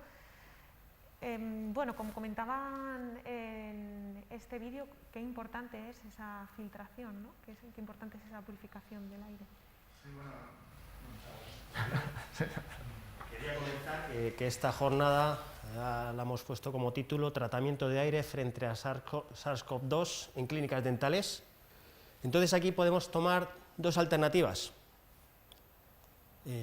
Tomar soluciones de tratamiento de aire o no tomar soluciones de tratamiento de aire. Si tomamos soluciones de tratamiento de aire, podemos ir a soluciones normalizadas, que como hemos visto son los filtros EPA, o podemos ir a otro tipo de tecnologías que no están normalizadas ni suponen ninguna garantía.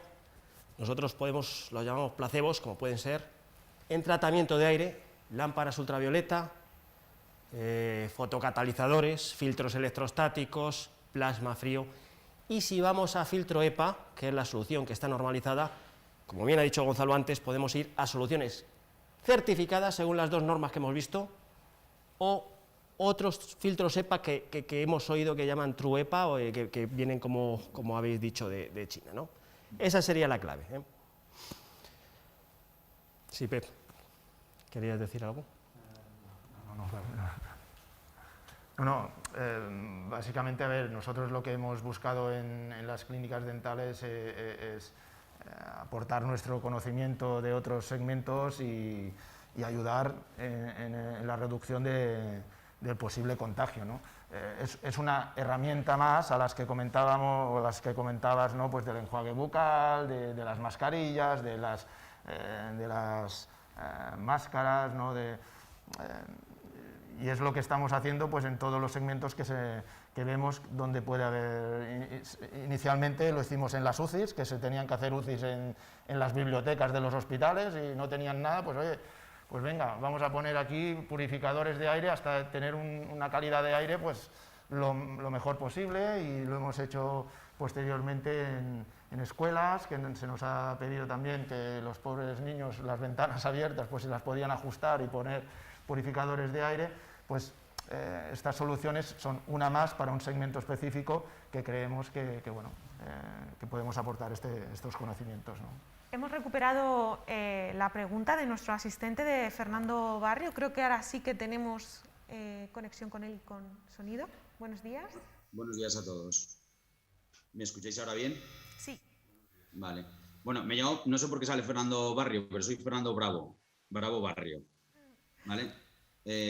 Yo trabajo en el sector de la ingeniería biomédica y sobre todo también en clínicas dentales, podología, veterinaria, algún centro clínico, y escuchando un poco la ponencia que han dado cada uno de ellos, aparte de que se centraba simplemente en la protección o sobre todo se estaba hablando de la protección hacia los clínicos, en este caso a los odontólogos, hay una cosa importante en la cual nosotros hemos hecho hincapié, que es sobre todo en los equipos, no tanto en lo que son las nebulizaciones que pueden producir las turbinas, micromotores, etcétera, o distintos instrumentales que puedan tener en las clínicas dentales, sino en el aire que generan esos rotatorios, ¿vale? Es un aire que normalmente viene viciado porque normalmente los tienen en salas pequeñas, y además en esas mismas salas donde se comprime el aire normalmente tienen también los motores de aspiración, que son secreciones que, más que los aerosoles que estabais comentando vosotros, que recogen en el ambiente, ya no me voy a poner a hablar de renovaciones de aire en los habitáculos o en los gabinetes, sino más en el proceso y en el trabajo del día a día, y en lo que serían los 50 centímetros en los que pueden estar trabajando los odontólogos. Entonces, luego esos motores de aspiración que os estaba comentando los tienen en los mismos habitáculos que normalmente o tienen una renovación no suele ser forzada, y que esa aspiración que estás teniendo y que la echas a ese habitáculo normalmente la suelen comprimir, porque es lo que se queda ahí enrarecido y vuelve otra vez al paciente. Con lo cual nosotros la aportación que dimos es colocar unos filtros que se utilizan en la industria alimenticia, que sí que son virucidas, porque por lo que yo conozco, yo no soy virólogo ni nada, soy ingeniero, y por lo poco que he podido estudiar sobre el tema desde que comenzó el tema del COVID, lo que son los filtros los EPA, ¿vale? O los ULPA, no llegan a tener totalmente el rango cogido de lo que son virucidas, son más bactericidas. Otra cosa es lo que comentaban muchos de los técnicos y otras personas del sector, que como vienen en moléculas más grandes, la transmisión del virus pues sí que atrapan, ¿vale? Nosotros lo que hemos hecho es colocar lo que son filtros que se utilizan en la industria alimenticia, que sí que se utilizan para que no se contaminen en procesos alimenticios en los que se utilizan bacterias y que no puedan existir ningún contagio. Y esos filtros sí que se colocan tanto en la parte de los compresores como en la parte de los motores de aspiración. Más que nada porque los aspiradores, en muchas de las ocasiones que se utilizan, los motores de aspiración sí que van canalizados al aire, van canalizados al exterior, y por no contaminar el exterior. y si se utilizan dentro de lo que son habitáculos propios de las salas técnicas, que ese aire venga, entre comillas, ya purificado, que no tenga carga vírica, y que si se comprime, como se suele tener en el 90% de las clínicas, así la entrada a paciente no sea la misma. Entonces, quiero decir, yo creo que se debería ahondar un poco más en la visión de ese contagio que pueda existir de paciente a paciente por estos temas, aparte también del contagio que puedan tener los clínicos. Entonces, yo creo que por lo que estabais comentando, los EPA son los más comunes que se suelen utilizar en la industria para las partes clínicas, pero por lo que yo conozco, quiero decir, creo que cogen rangos entre 0,1 micras, ¿no? Y 0,25, no sé si lo habréis comentado así, pero los virus, si el virólogo me lo puede comentar, o creo que lo ha comentado, me parece que van en un rango de entre las 50 y 200 nanómetros, que serían unos 0,5 micras y 0,2. Entonces, yo creo que aparte de que el rango de efectividad sería mucho mejor estando en los rangos de lo que serían los virus, luego también pues, habría que mirar un poco también el tema del filtraje que utilizan cada uno de estos filtros por el tema también de los flujos de aspiración. Los habéis comentado vosotros, en este caso en renovaciones de aire, ¿vale? La maquinaria que se necesitaría o los motores, la potencia que se necesitaría para, o la depresión que te ejercería frente a esos motores de aspiración para que pudieses tener la misma aspiración. Y en el caso del compresor, pues eso, los flujos de aire para que la compresión sea la que tú necesitas. Simplemente es mi aportación. Sí, yo estoy totalmente de acuerdo. No lo hemos hablado en este debate, pero sí surgió el problema. Además surgió el problema muy enseguida de desarrollarse la pandemia. Hubo mucha gente que alertó sobre la posibilidad de que hubiera un contagio cruzado porque en determinadas zonas de la clínica está el compresor y el aspirador. Entonces, las empresas que comercializaban ese tipo de dispositivos enseguida se pusieron en contacto con nosotros y nos colocaron un filtro específico para el compresor, para que el aire que cogieran no fuera hasta la turbina y pudiese estar contaminado, y todavía más importante para el aspirador, porque el aspirador lo que tiene, sí hay una zona en la que expulsa aire y ese aire puede estar contaminado con las partículas que se van aspirando del paciente. Entonces, en esa zona de salida de aire se han incorporado filtros, no te sé decir exactamente la tecnología, si son EPA o son viricidas o qué son, y sí que lo hemos incorporado en muchas clínicas dentales. Pasa lo mismo, todavía no existe una normativa, pero en eso sí que la Administración está empezando a poner más empeño en controlar un poco esa salida de aires, que sí que esté con una cierta filtración y que no haya una contaminación por una vía todavía más lejana que la que puede ser el aire próximo al paciente. Entiendo que esos son los filtros que van, como dijimos, directamente al equipo. Es el equipo el que... Pero un equipo lejano, o sea, tú tienes un motor de aspiración y un compresor que no está donde está el equipo. Entonces, al final, donde está ese motor de aspiración, que es donde está como aspirando los líquidos de la saliva y demás, hay una salida de aire. O sea, él coge agua, pero también expulsa aire. Pues en esa salida de aire hemos tenido que incorporar una serie de filtros para que ese aire, a su vez, salga filtrado. Sí, yo quería hacer una aclaración.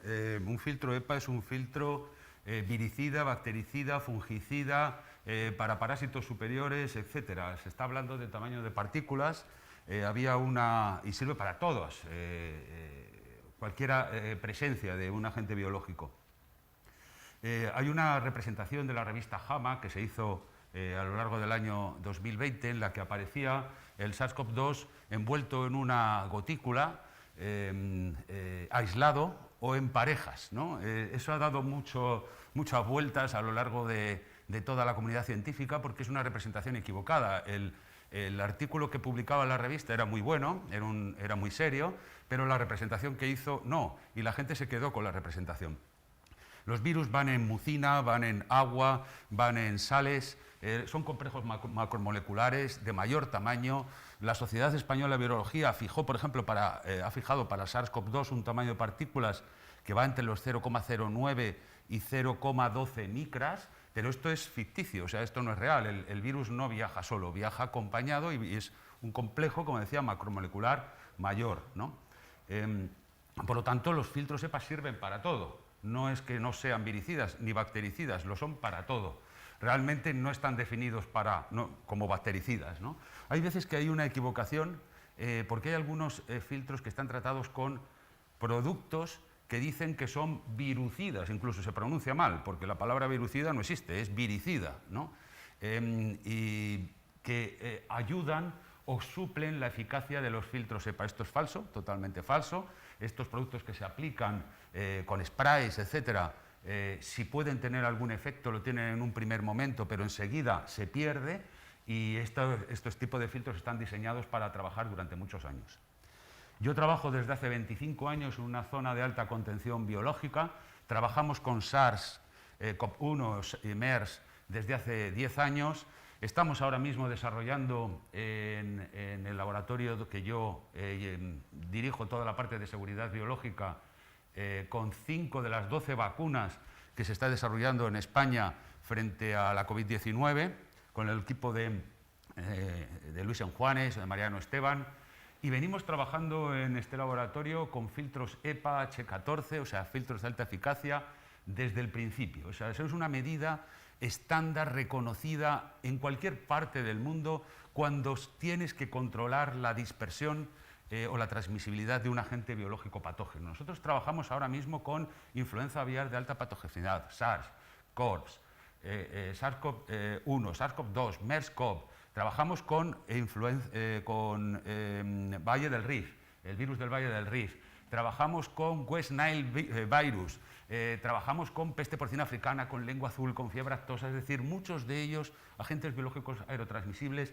Nunca hemos tenido un escape biológico, nunca hemos tenido una contaminación cruzada, gracias, en primer lugar, en primera posición, como medida fundamental de control del agente biológico en el aire, gracias al filtro EPA. Homologado, ensayado, el correcto, bien mantenido y bien controlado. Pero hay en el mundo hay confusión, pero porque a veces es que las explicaciones no están bien redactadas los artículos en determinadas revistas, y puede llegar puede llevar a equivocación, cuando a veces dicen, no, es que es un 99,97 a 0,3 micras, que es la normativa americana. Mucha gente se piensa que es que por debajo de 0,3 micras no tiene eficacia. No, tiene más. Tiene más, porque como ha enseñado Jaime en su curva, ¿no? Hay una curva convexa, ¿no? Que el filtro EPA tiene un punto mínimo, que era el que comentaba en la MPPS. En ese punto mínimo de eficacia, un filtro EPA en un H13 será un 99,95, en un H14 será un 99,995. Pero es que es el punto donde tenemos la mínima eficacia. Cualquier otro diámetro de partícula, sea más grande o más pequeño, que aquí es donde a veces cuesta de entender, o más pequeño, nos es más fácil de filtrar, porque por mecanismos de filtración, de difusión, etcétera, que ahora no hay tiempo de explicarlo, pero hay un punto mínimo. Si la partícula es más grande, nos es más fácil de filtrar, y si la partícula es más pequeña, también nos es más fácil de filtrar. Y esto a veces cuesta de entenderlo, o hay gente que con mala fe lo explica mal, ¿no? Eso aquí yo ya no entro, pero vaya. No vamos a empezar ahora con tecnicismos tampoco. Hay no. cinco métodos por los que un filtro filtra el aire, pero la clave, o lo que sí que hay que entender, o lo que sí que tenemos que tener en cuenta, y es física, es que hay un tamaño que es el más difícil de retener, que es lo que se llama tamaño de partícula más penetrante, y siempre está entre 0,1 y 0,25. Por debajo de 0,1 la eficacia sube, pero es que no es que vaya subiendo de forma progresiva, es que sube exponencialmente, como vemos en este gráfico de aquí, exponencialmente. Y por encima de ese tamaño también sube exponencialmente. Aquí lo vemos, en este gráfico. Y esto es física. El asistente que ha realizado la pregunta creo que iba a conectarse otra vez para hacer alguna apreciación. Sí, que no quería interrumpir a la gente. No, que si yo lo sepa, los hemos estado utilizando toda la vida, es decir, que eso no hay ningún problema, pero si tú puedes conseguir unos filtros, que es decir, en este caso son más de canalización, no son filtros no son filtros planos, cuadrados, ¿vale? Que se utilizan para filtraje de gabinetes, etcétera, ¿vale? Entonces, los que estaban comentando sobre el tema de los compresores, los que sacaron las casas comerciales, como puede ser Duro, Catani, que son los que se utilizan justo donde se utiliza el secador, ¿vale? Y utilizan H14 y H13, indistintamente uno de los dos. Luego, para los motores de aspiración sí que no existe, quiero decir, pues colocarte un filtro casero que sea esto y funcionar. Lo que pasa que nadie había hecho tampoco los cálculos para poder ver la depresión que podían tener, y yo creo que es más importante, más que la nebulización que puedan tener las turbinas a la hora de que pueda generar esos aerosoles, es la aspiración propia que pueda tener un paciente que está alentando todo el rato mientras están trabajando los odontólogos. Y eso sí que parte de las secreciones y parte del aire del propio paciente, que en este caso podría ser asintomático a lo mejor, lo puedes tener en otros lados. Lo del tema de las renovaciones de aire en los gabinetes, vamos, lo doy por hecho, o sea, decir que se tiene que hacer así. Lo del tema de las ultravioletas, súper recomendable que no, más que nada por el tema de la oxidación que tiene conforme a los equipamientos que tienen, y vamos, sería antiproductivo total para estas cosas. Entonces, bueno, yo simplemente, quiero decir, nosotros colocamos unos filtros, simplemente yo no tema de renovaciones de aire dentro de gabinetes, sino más específicamente para lo que es equipamiento, tanto el aire que va hacia el paciente por el tema de las nebulizaciones que se utilizan para la irrigación en turbinas y otros instrumentales, sobre todo de turbinas, o motores o motores, micromotores neumáticos, y para el tema de la aspiración, que es lo que en un principio más nos preocupa, porque bueno, pues las habitaciones, como sabemos, dentro de los cuartos técnicos y como os comentaba, pues son las que son. Es muy interesante, Fernando, y si podemos contactar después de la charla, pues te lo agradecería, porque bueno, tenemos otras aplicaciones, como por ejemplo, es que el mundo del filtro es muy grande, ¿no? Por ejemplo, para incubadoras o para aisladores, hay otros modelos de filtros EPA que quizá encajarían dentro de esta aplicación, así que si podemos contactar posteriormente, pues te lo agradeceríamos, Fernando. Una apreciación que ha hecho uno de nuestros asistentes, Javier García Palomo, que dice que cuando relacionamos las ventilaciones en tasa de renovaciones por hora con la superficie de una habitación y el caudal del equipo, cometemos el error de indicar la recomendación del equipo para la superficie de sala, cuando realmente deberíamos indicar el volumen de la sala entendido como superficie por altura. De esa manera sí que podremos inferir el caudal aportado como el número de renovaciones para llegar a esa tasa de 5 o 6 recomendado para una alta efectividad. No sé cómo lo ven ustedes. Totalmente de acuerdo. Es así. No, es así. Además, lo que sí hay que tener en cuenta es que cuando hablamos de renovaciones hora, todo el mundo piensa que cuando yo estoy metiendo en una sala el volumen de aire que ocupa esa sala, todo el volumen que entra desplaza al que sale, y esto no es así. Cuando hablamos de renovaciones hora, tenemos que tener en cuenta que el aire que entra mezcla con el aire que está, aproximadamente en un 67%, es decir, que la primera renovación de aire que se produce en una sala ha desplazado el 67% del aire existente, ha seguido quedando el 33% restante, ¿no? Entonces necesitas más renovaciones hora, por eso el llegar a las 6 o las 8 o hasta las 10, ¿no? Renovaciones hora es tan importante, porque al final lo que estoy reduciendo es la permanencia del aire original con tanta renovación, ¿no? Entonces, pues nada, Javier tiene razón. Javier tiene razón y es así. Lo que pasa que para hacer entendible pues, las superficies, pues a veces trasladamos los volúmenes, lo hacemos al revés, trasladamos el volumen a área, tomando como siempre como una altura habitual 2,5 metros de altura. Pero bueno, se puede, es real. Pero la realidad es que no se puede relacionar superficie con renovaciones. Y teniendo el volumen de la sala y multiplicándolo por el número de renovaciones recomendado, pues nos va a dar el caudal que necesitamos. Tampoco podemos comparar renovaciones con recirculaciones, porque el número de renovaciones recomendable puede ser uno y el de recirculaciones puede ser otro. Por eso también hemos indicado que ese cálculo, y así lo dicen todas las asociaciones, tiene que estar hecho por un profesional. Volviendo un poco al principio de la charla en la que Antonio Montero comentaba que no existe un protocolo exacto para clínicas dentales. No sé cómo ven que se pudiese realizar uno en el que se recogiesen estos aspectos, ¿no? Como el tratamiento del aire. Yo creo que sí, vamos, nosotros además hemos hecho protocolos propios, pero no hay una normativa específica, pero no en España, a nivel mundial, todavía no existe una normativa específica que recoja qué características tiene que tener un gabinete dental en cuanto a renovación de aire. Yo creo que es como todo, pues esto va un poco por detrás del desarrollo de la enfermedad, pero sí se acabará estableciendo. Además se acabará estableciendo, yo creo que incluso organismos europeos ya están trabajando en ello y sería muy importante lo que habíamos comentado antes, que nos dijeran: necesitáis, si tenéis tal volumen, tener este tipo de dispositivo y este otro. Y se acabó. Y que sea obligatorio, igual que es obligatorio tener otra serie de dispositivos en las consultas que garanticen la seguridad del personal, de los odontólogos, de los pacientes y demás. Y yo creo que llegará, como siempre un poco tarde, pero llegará. Nosotros hemos implementado mecanismos que no tenemos muy claro que sean los que hay que implementar, pero porque necesitábamos una seguridad propia.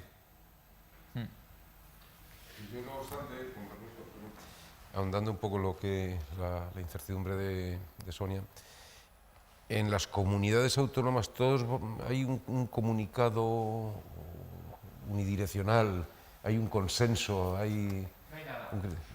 Por desgracia, no hay nada. Nosotros, de hecho, cuando empezó el problema de la pandemia, instábamos a que fueran las comunidades, las consejerías de salud, las que nos dijeran lo que teníamos que hacer. Y había un desconocimiento total. Yo entiendo que estaban desbordadas, porque en las clínicas dentales no era su problema eran las UCIs, la gente que se estaba muriendo y demás.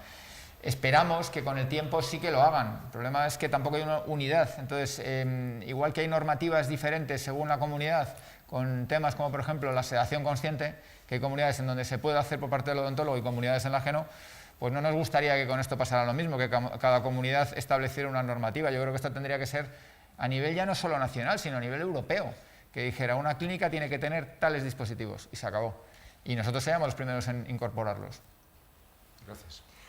En cuanto a la importancia de esos aparatos de filtro EPA y que estos estén homologados y que cuenten con todas las garantías, no sé cómo desde Camfil ven esta perspectiva de esa búsqueda de una calidad. Pues es un tema que nos ocupa y nos preocupa, ¿no? Porque claro, puede, más que nada porque hay productos que pueden dar una falsa seguridad. Puedes pensar que tienes un producto que te está realmente eliminando partículas del aire y cuando realmente nosotros hacemos ensayos de estanquidad y tal, pues ese producto no. Pero volvemos a estar con un problema de normativa, no tenemos dónde agarrarnos a la hora de poder coger un equipo, enviarlo a un laboratorio y que lo pueda comparar con otros. Sí que, a ver, lo que nosotros realizamos son pruebas de estanquidad, pruebas que el filtro venga con su eficacia, con su certificado, y de esta manera pues dar seguridad de que lo que están comprando es un producto profesional, ¿no? Lo que pasa que esto, estamos hablando, una cosa es un producto profesional para un segmento profesional y otra cosa es el mundo doméstico, donde allí es que prácticamente lo tenemos muy difícil porque las grandes redes y tal, tú pones purificador de aire en internet y seguro que los 100 primeros que te salen no son normalizados, ¿no? Por lo tanto, luchar contra eso es prácticamente imposible. Nosotros lo que nos centramos es en el mundo profesional y todo aquel doméstico que quiera venir, ¿no? Pero bueno, es complejo, ya lo es en hospitales y en otros campos donde tenemos que luchar también con el intrusismo, ¿no? de productos no cualificados, pero bueno, ahí estamos. Porque como han comentado, toda la producción se hace en España. Bueno, si quieres. Sí. Bueno, yo quería añadir con respecto a lo que habéis comentado y lo que ha dicho Pep perfectamente, que efectivamente es complejo ahora mismo definir una regla para decir que un purificador o un elemento de este tipo esté homologado, pero sí que hay unos puntos que hay que tener en cuenta básicos, que es, los hemos dicho ya, comprobar que el filtro EPA está certificado de acuerdo a las normas que hemos visto, que tiene un número de serie, que ha pasado un test scanning como hemos visto. Por otra parte, el purificador tiene que tener un marcado CE. Hay por ahí un símbolo que es muy similar al marcado CE, que es China Export, y es exactamente el mismo logo, solo que con una distancia entre la CLAE diferente.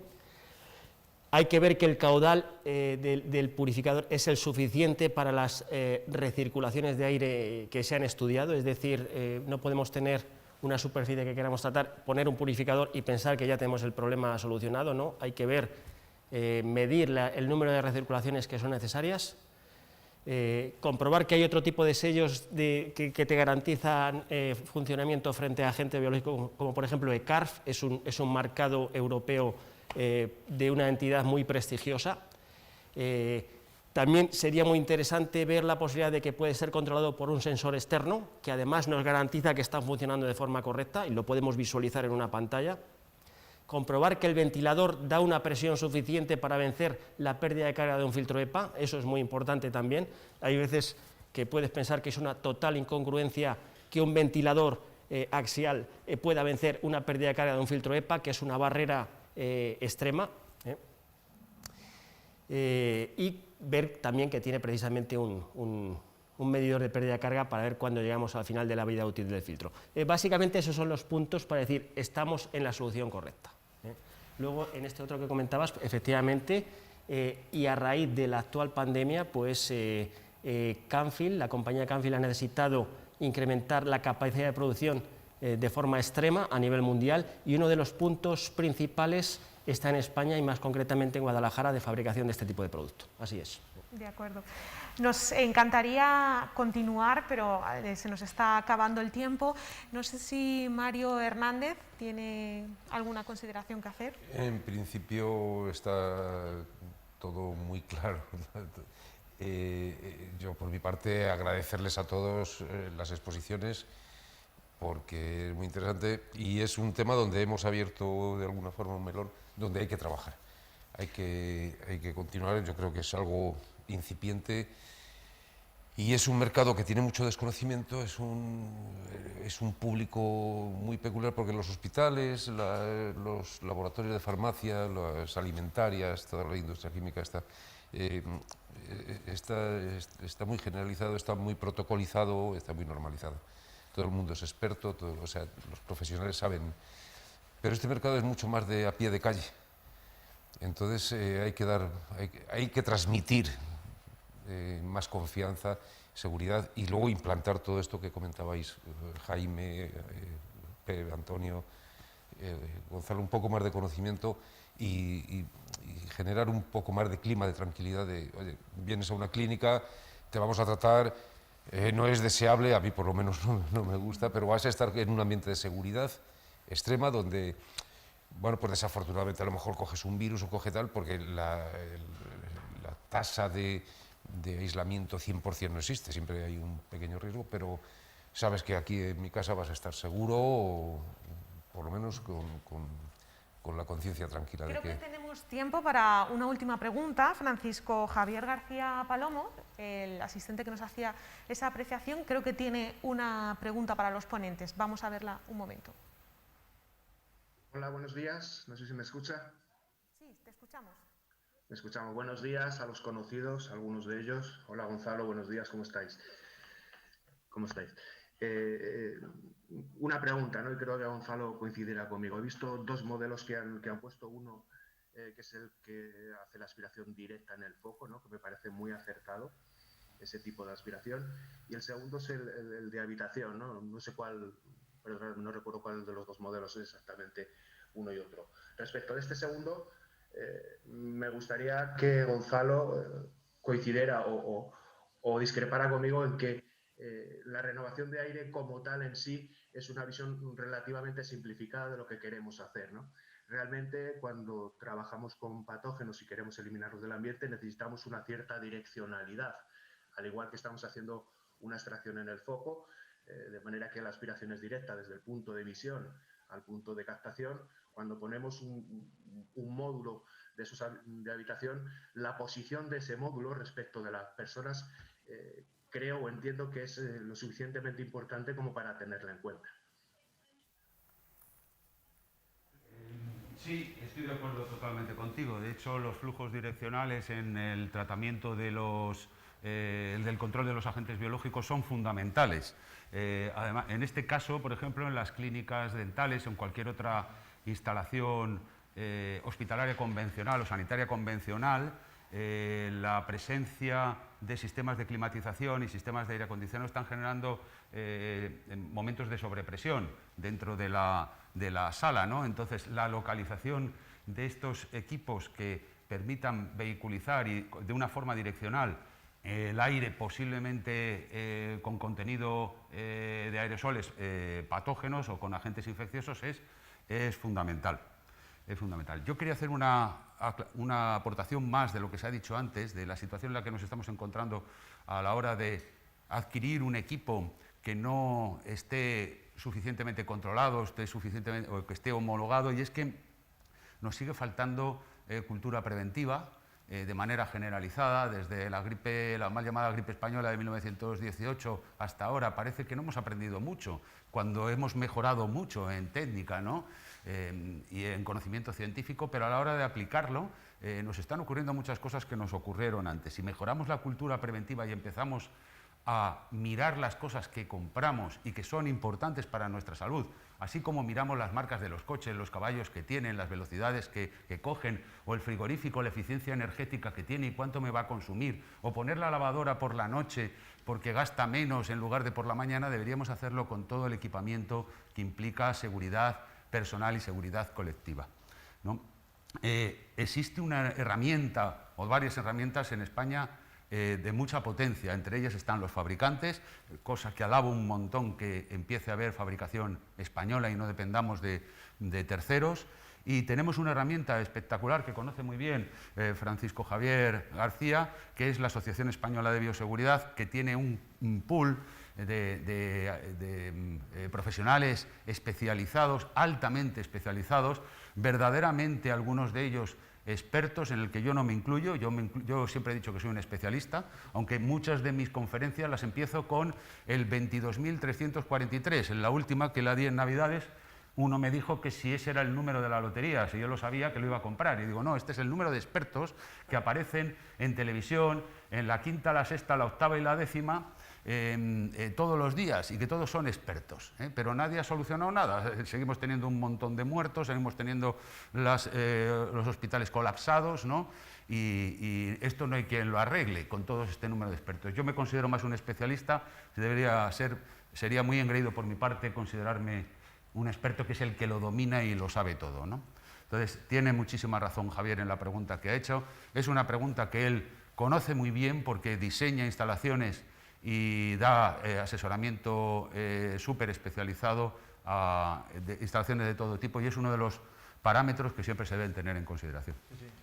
De hecho, Javier, lo tenemos en cuenta, ¿eh? Tenemos simulaciones de flujos de aire y a la hora de colocar un purificador en un habitáculo buscamos aquella posición que sea óptima, aunque sabemos que el riesgo cero no lo vamos a evitar.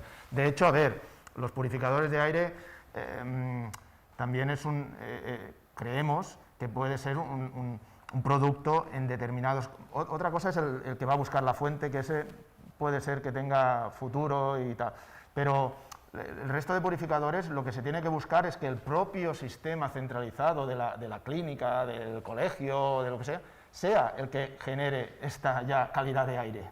Que tú no necesites un purificador adicional, sino que el sistema centralizado sea el que ya esté preparado con sus sistemas de filtración, con su caudal y con su ventilador y todo para darte el número de renovaciones. Aquí sí, que con aire exterior para el CO2 y tal, que te dé la calidad de aire adecuada. Lo que pasa es que nos encontramos con que en muchísimos casos no es así y tenemos que tirar de estos purificadores y nosotros ponemos esa herramienta al servicio, ¿no? Quiero hacer una puntualización a lo que has dicho muy importante. Se están sugiriendo la colocación de medidores de partes por millón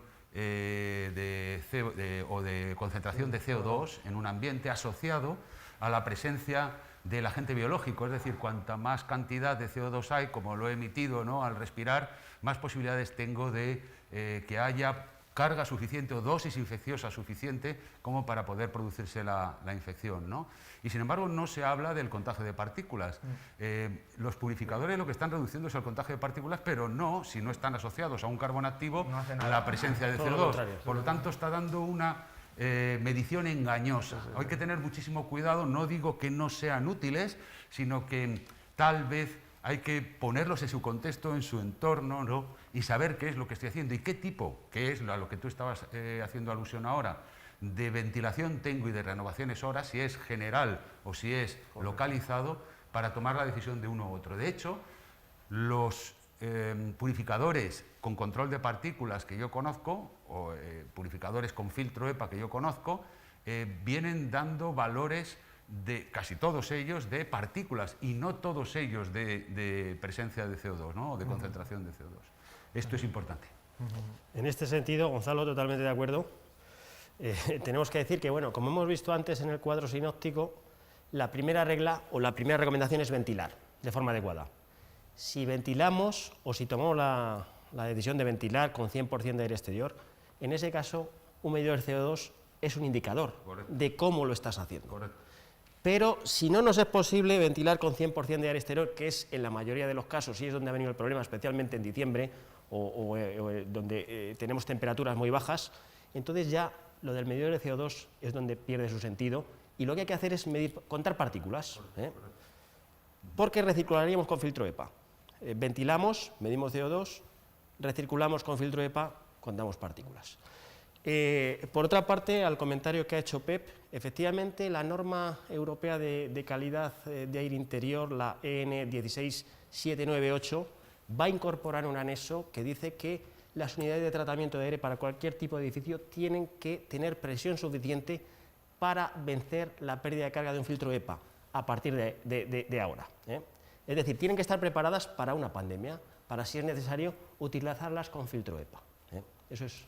De todas formas, el RITE ya hace una alusión a todo esto en la versión actual. De EPA no. No habla de EPA, pero sí dice no habíamos que... sufrido una pandemia y el peligro estaba fuera. La RITE estaba pensando más en proteger el edificio del contaminante exterior. Sí. Ahora el contaminante lo tienes dentro. Y claro, lo eso lo ha modificado todo y mucha normativa actual no nos sirve, porque si ahora lo de fuera es risa. Sí, ahora el problema lo tengo dentro y en la recirculación o en la recirculación del aire es donde ha habido el principal problema, ¿no? Que por eso aconsejaban parar los aires acondicionados. Porque dice otra, si yo tengo aquí la persona y el aire acondicionado me coge por el retorno y me lo envía a la otra sala, puedo contagiar a la de al lado, ¿no? Por eso ahora la normativa te dice el aire recirculado que pase a través de un EPA y después envía el aire donde quieras, porque ya estará limpio. Pero claro, vamos un poco... sí, y bueno, es que no es ponernos de acuerdo. Bueno, muchísimas gracias. Creo que hemos terminado con nuestro tiempo. Agradeceros a los cuatro las ponencias tan interesantes que nos habéis hecho, también a Mario Hernández de Camfil y a todo nuestro público asistente a este webinar sobre tratamiento del aire frente al SARS-CoV-2 en las clínicas dentales. Muchísimas gracias.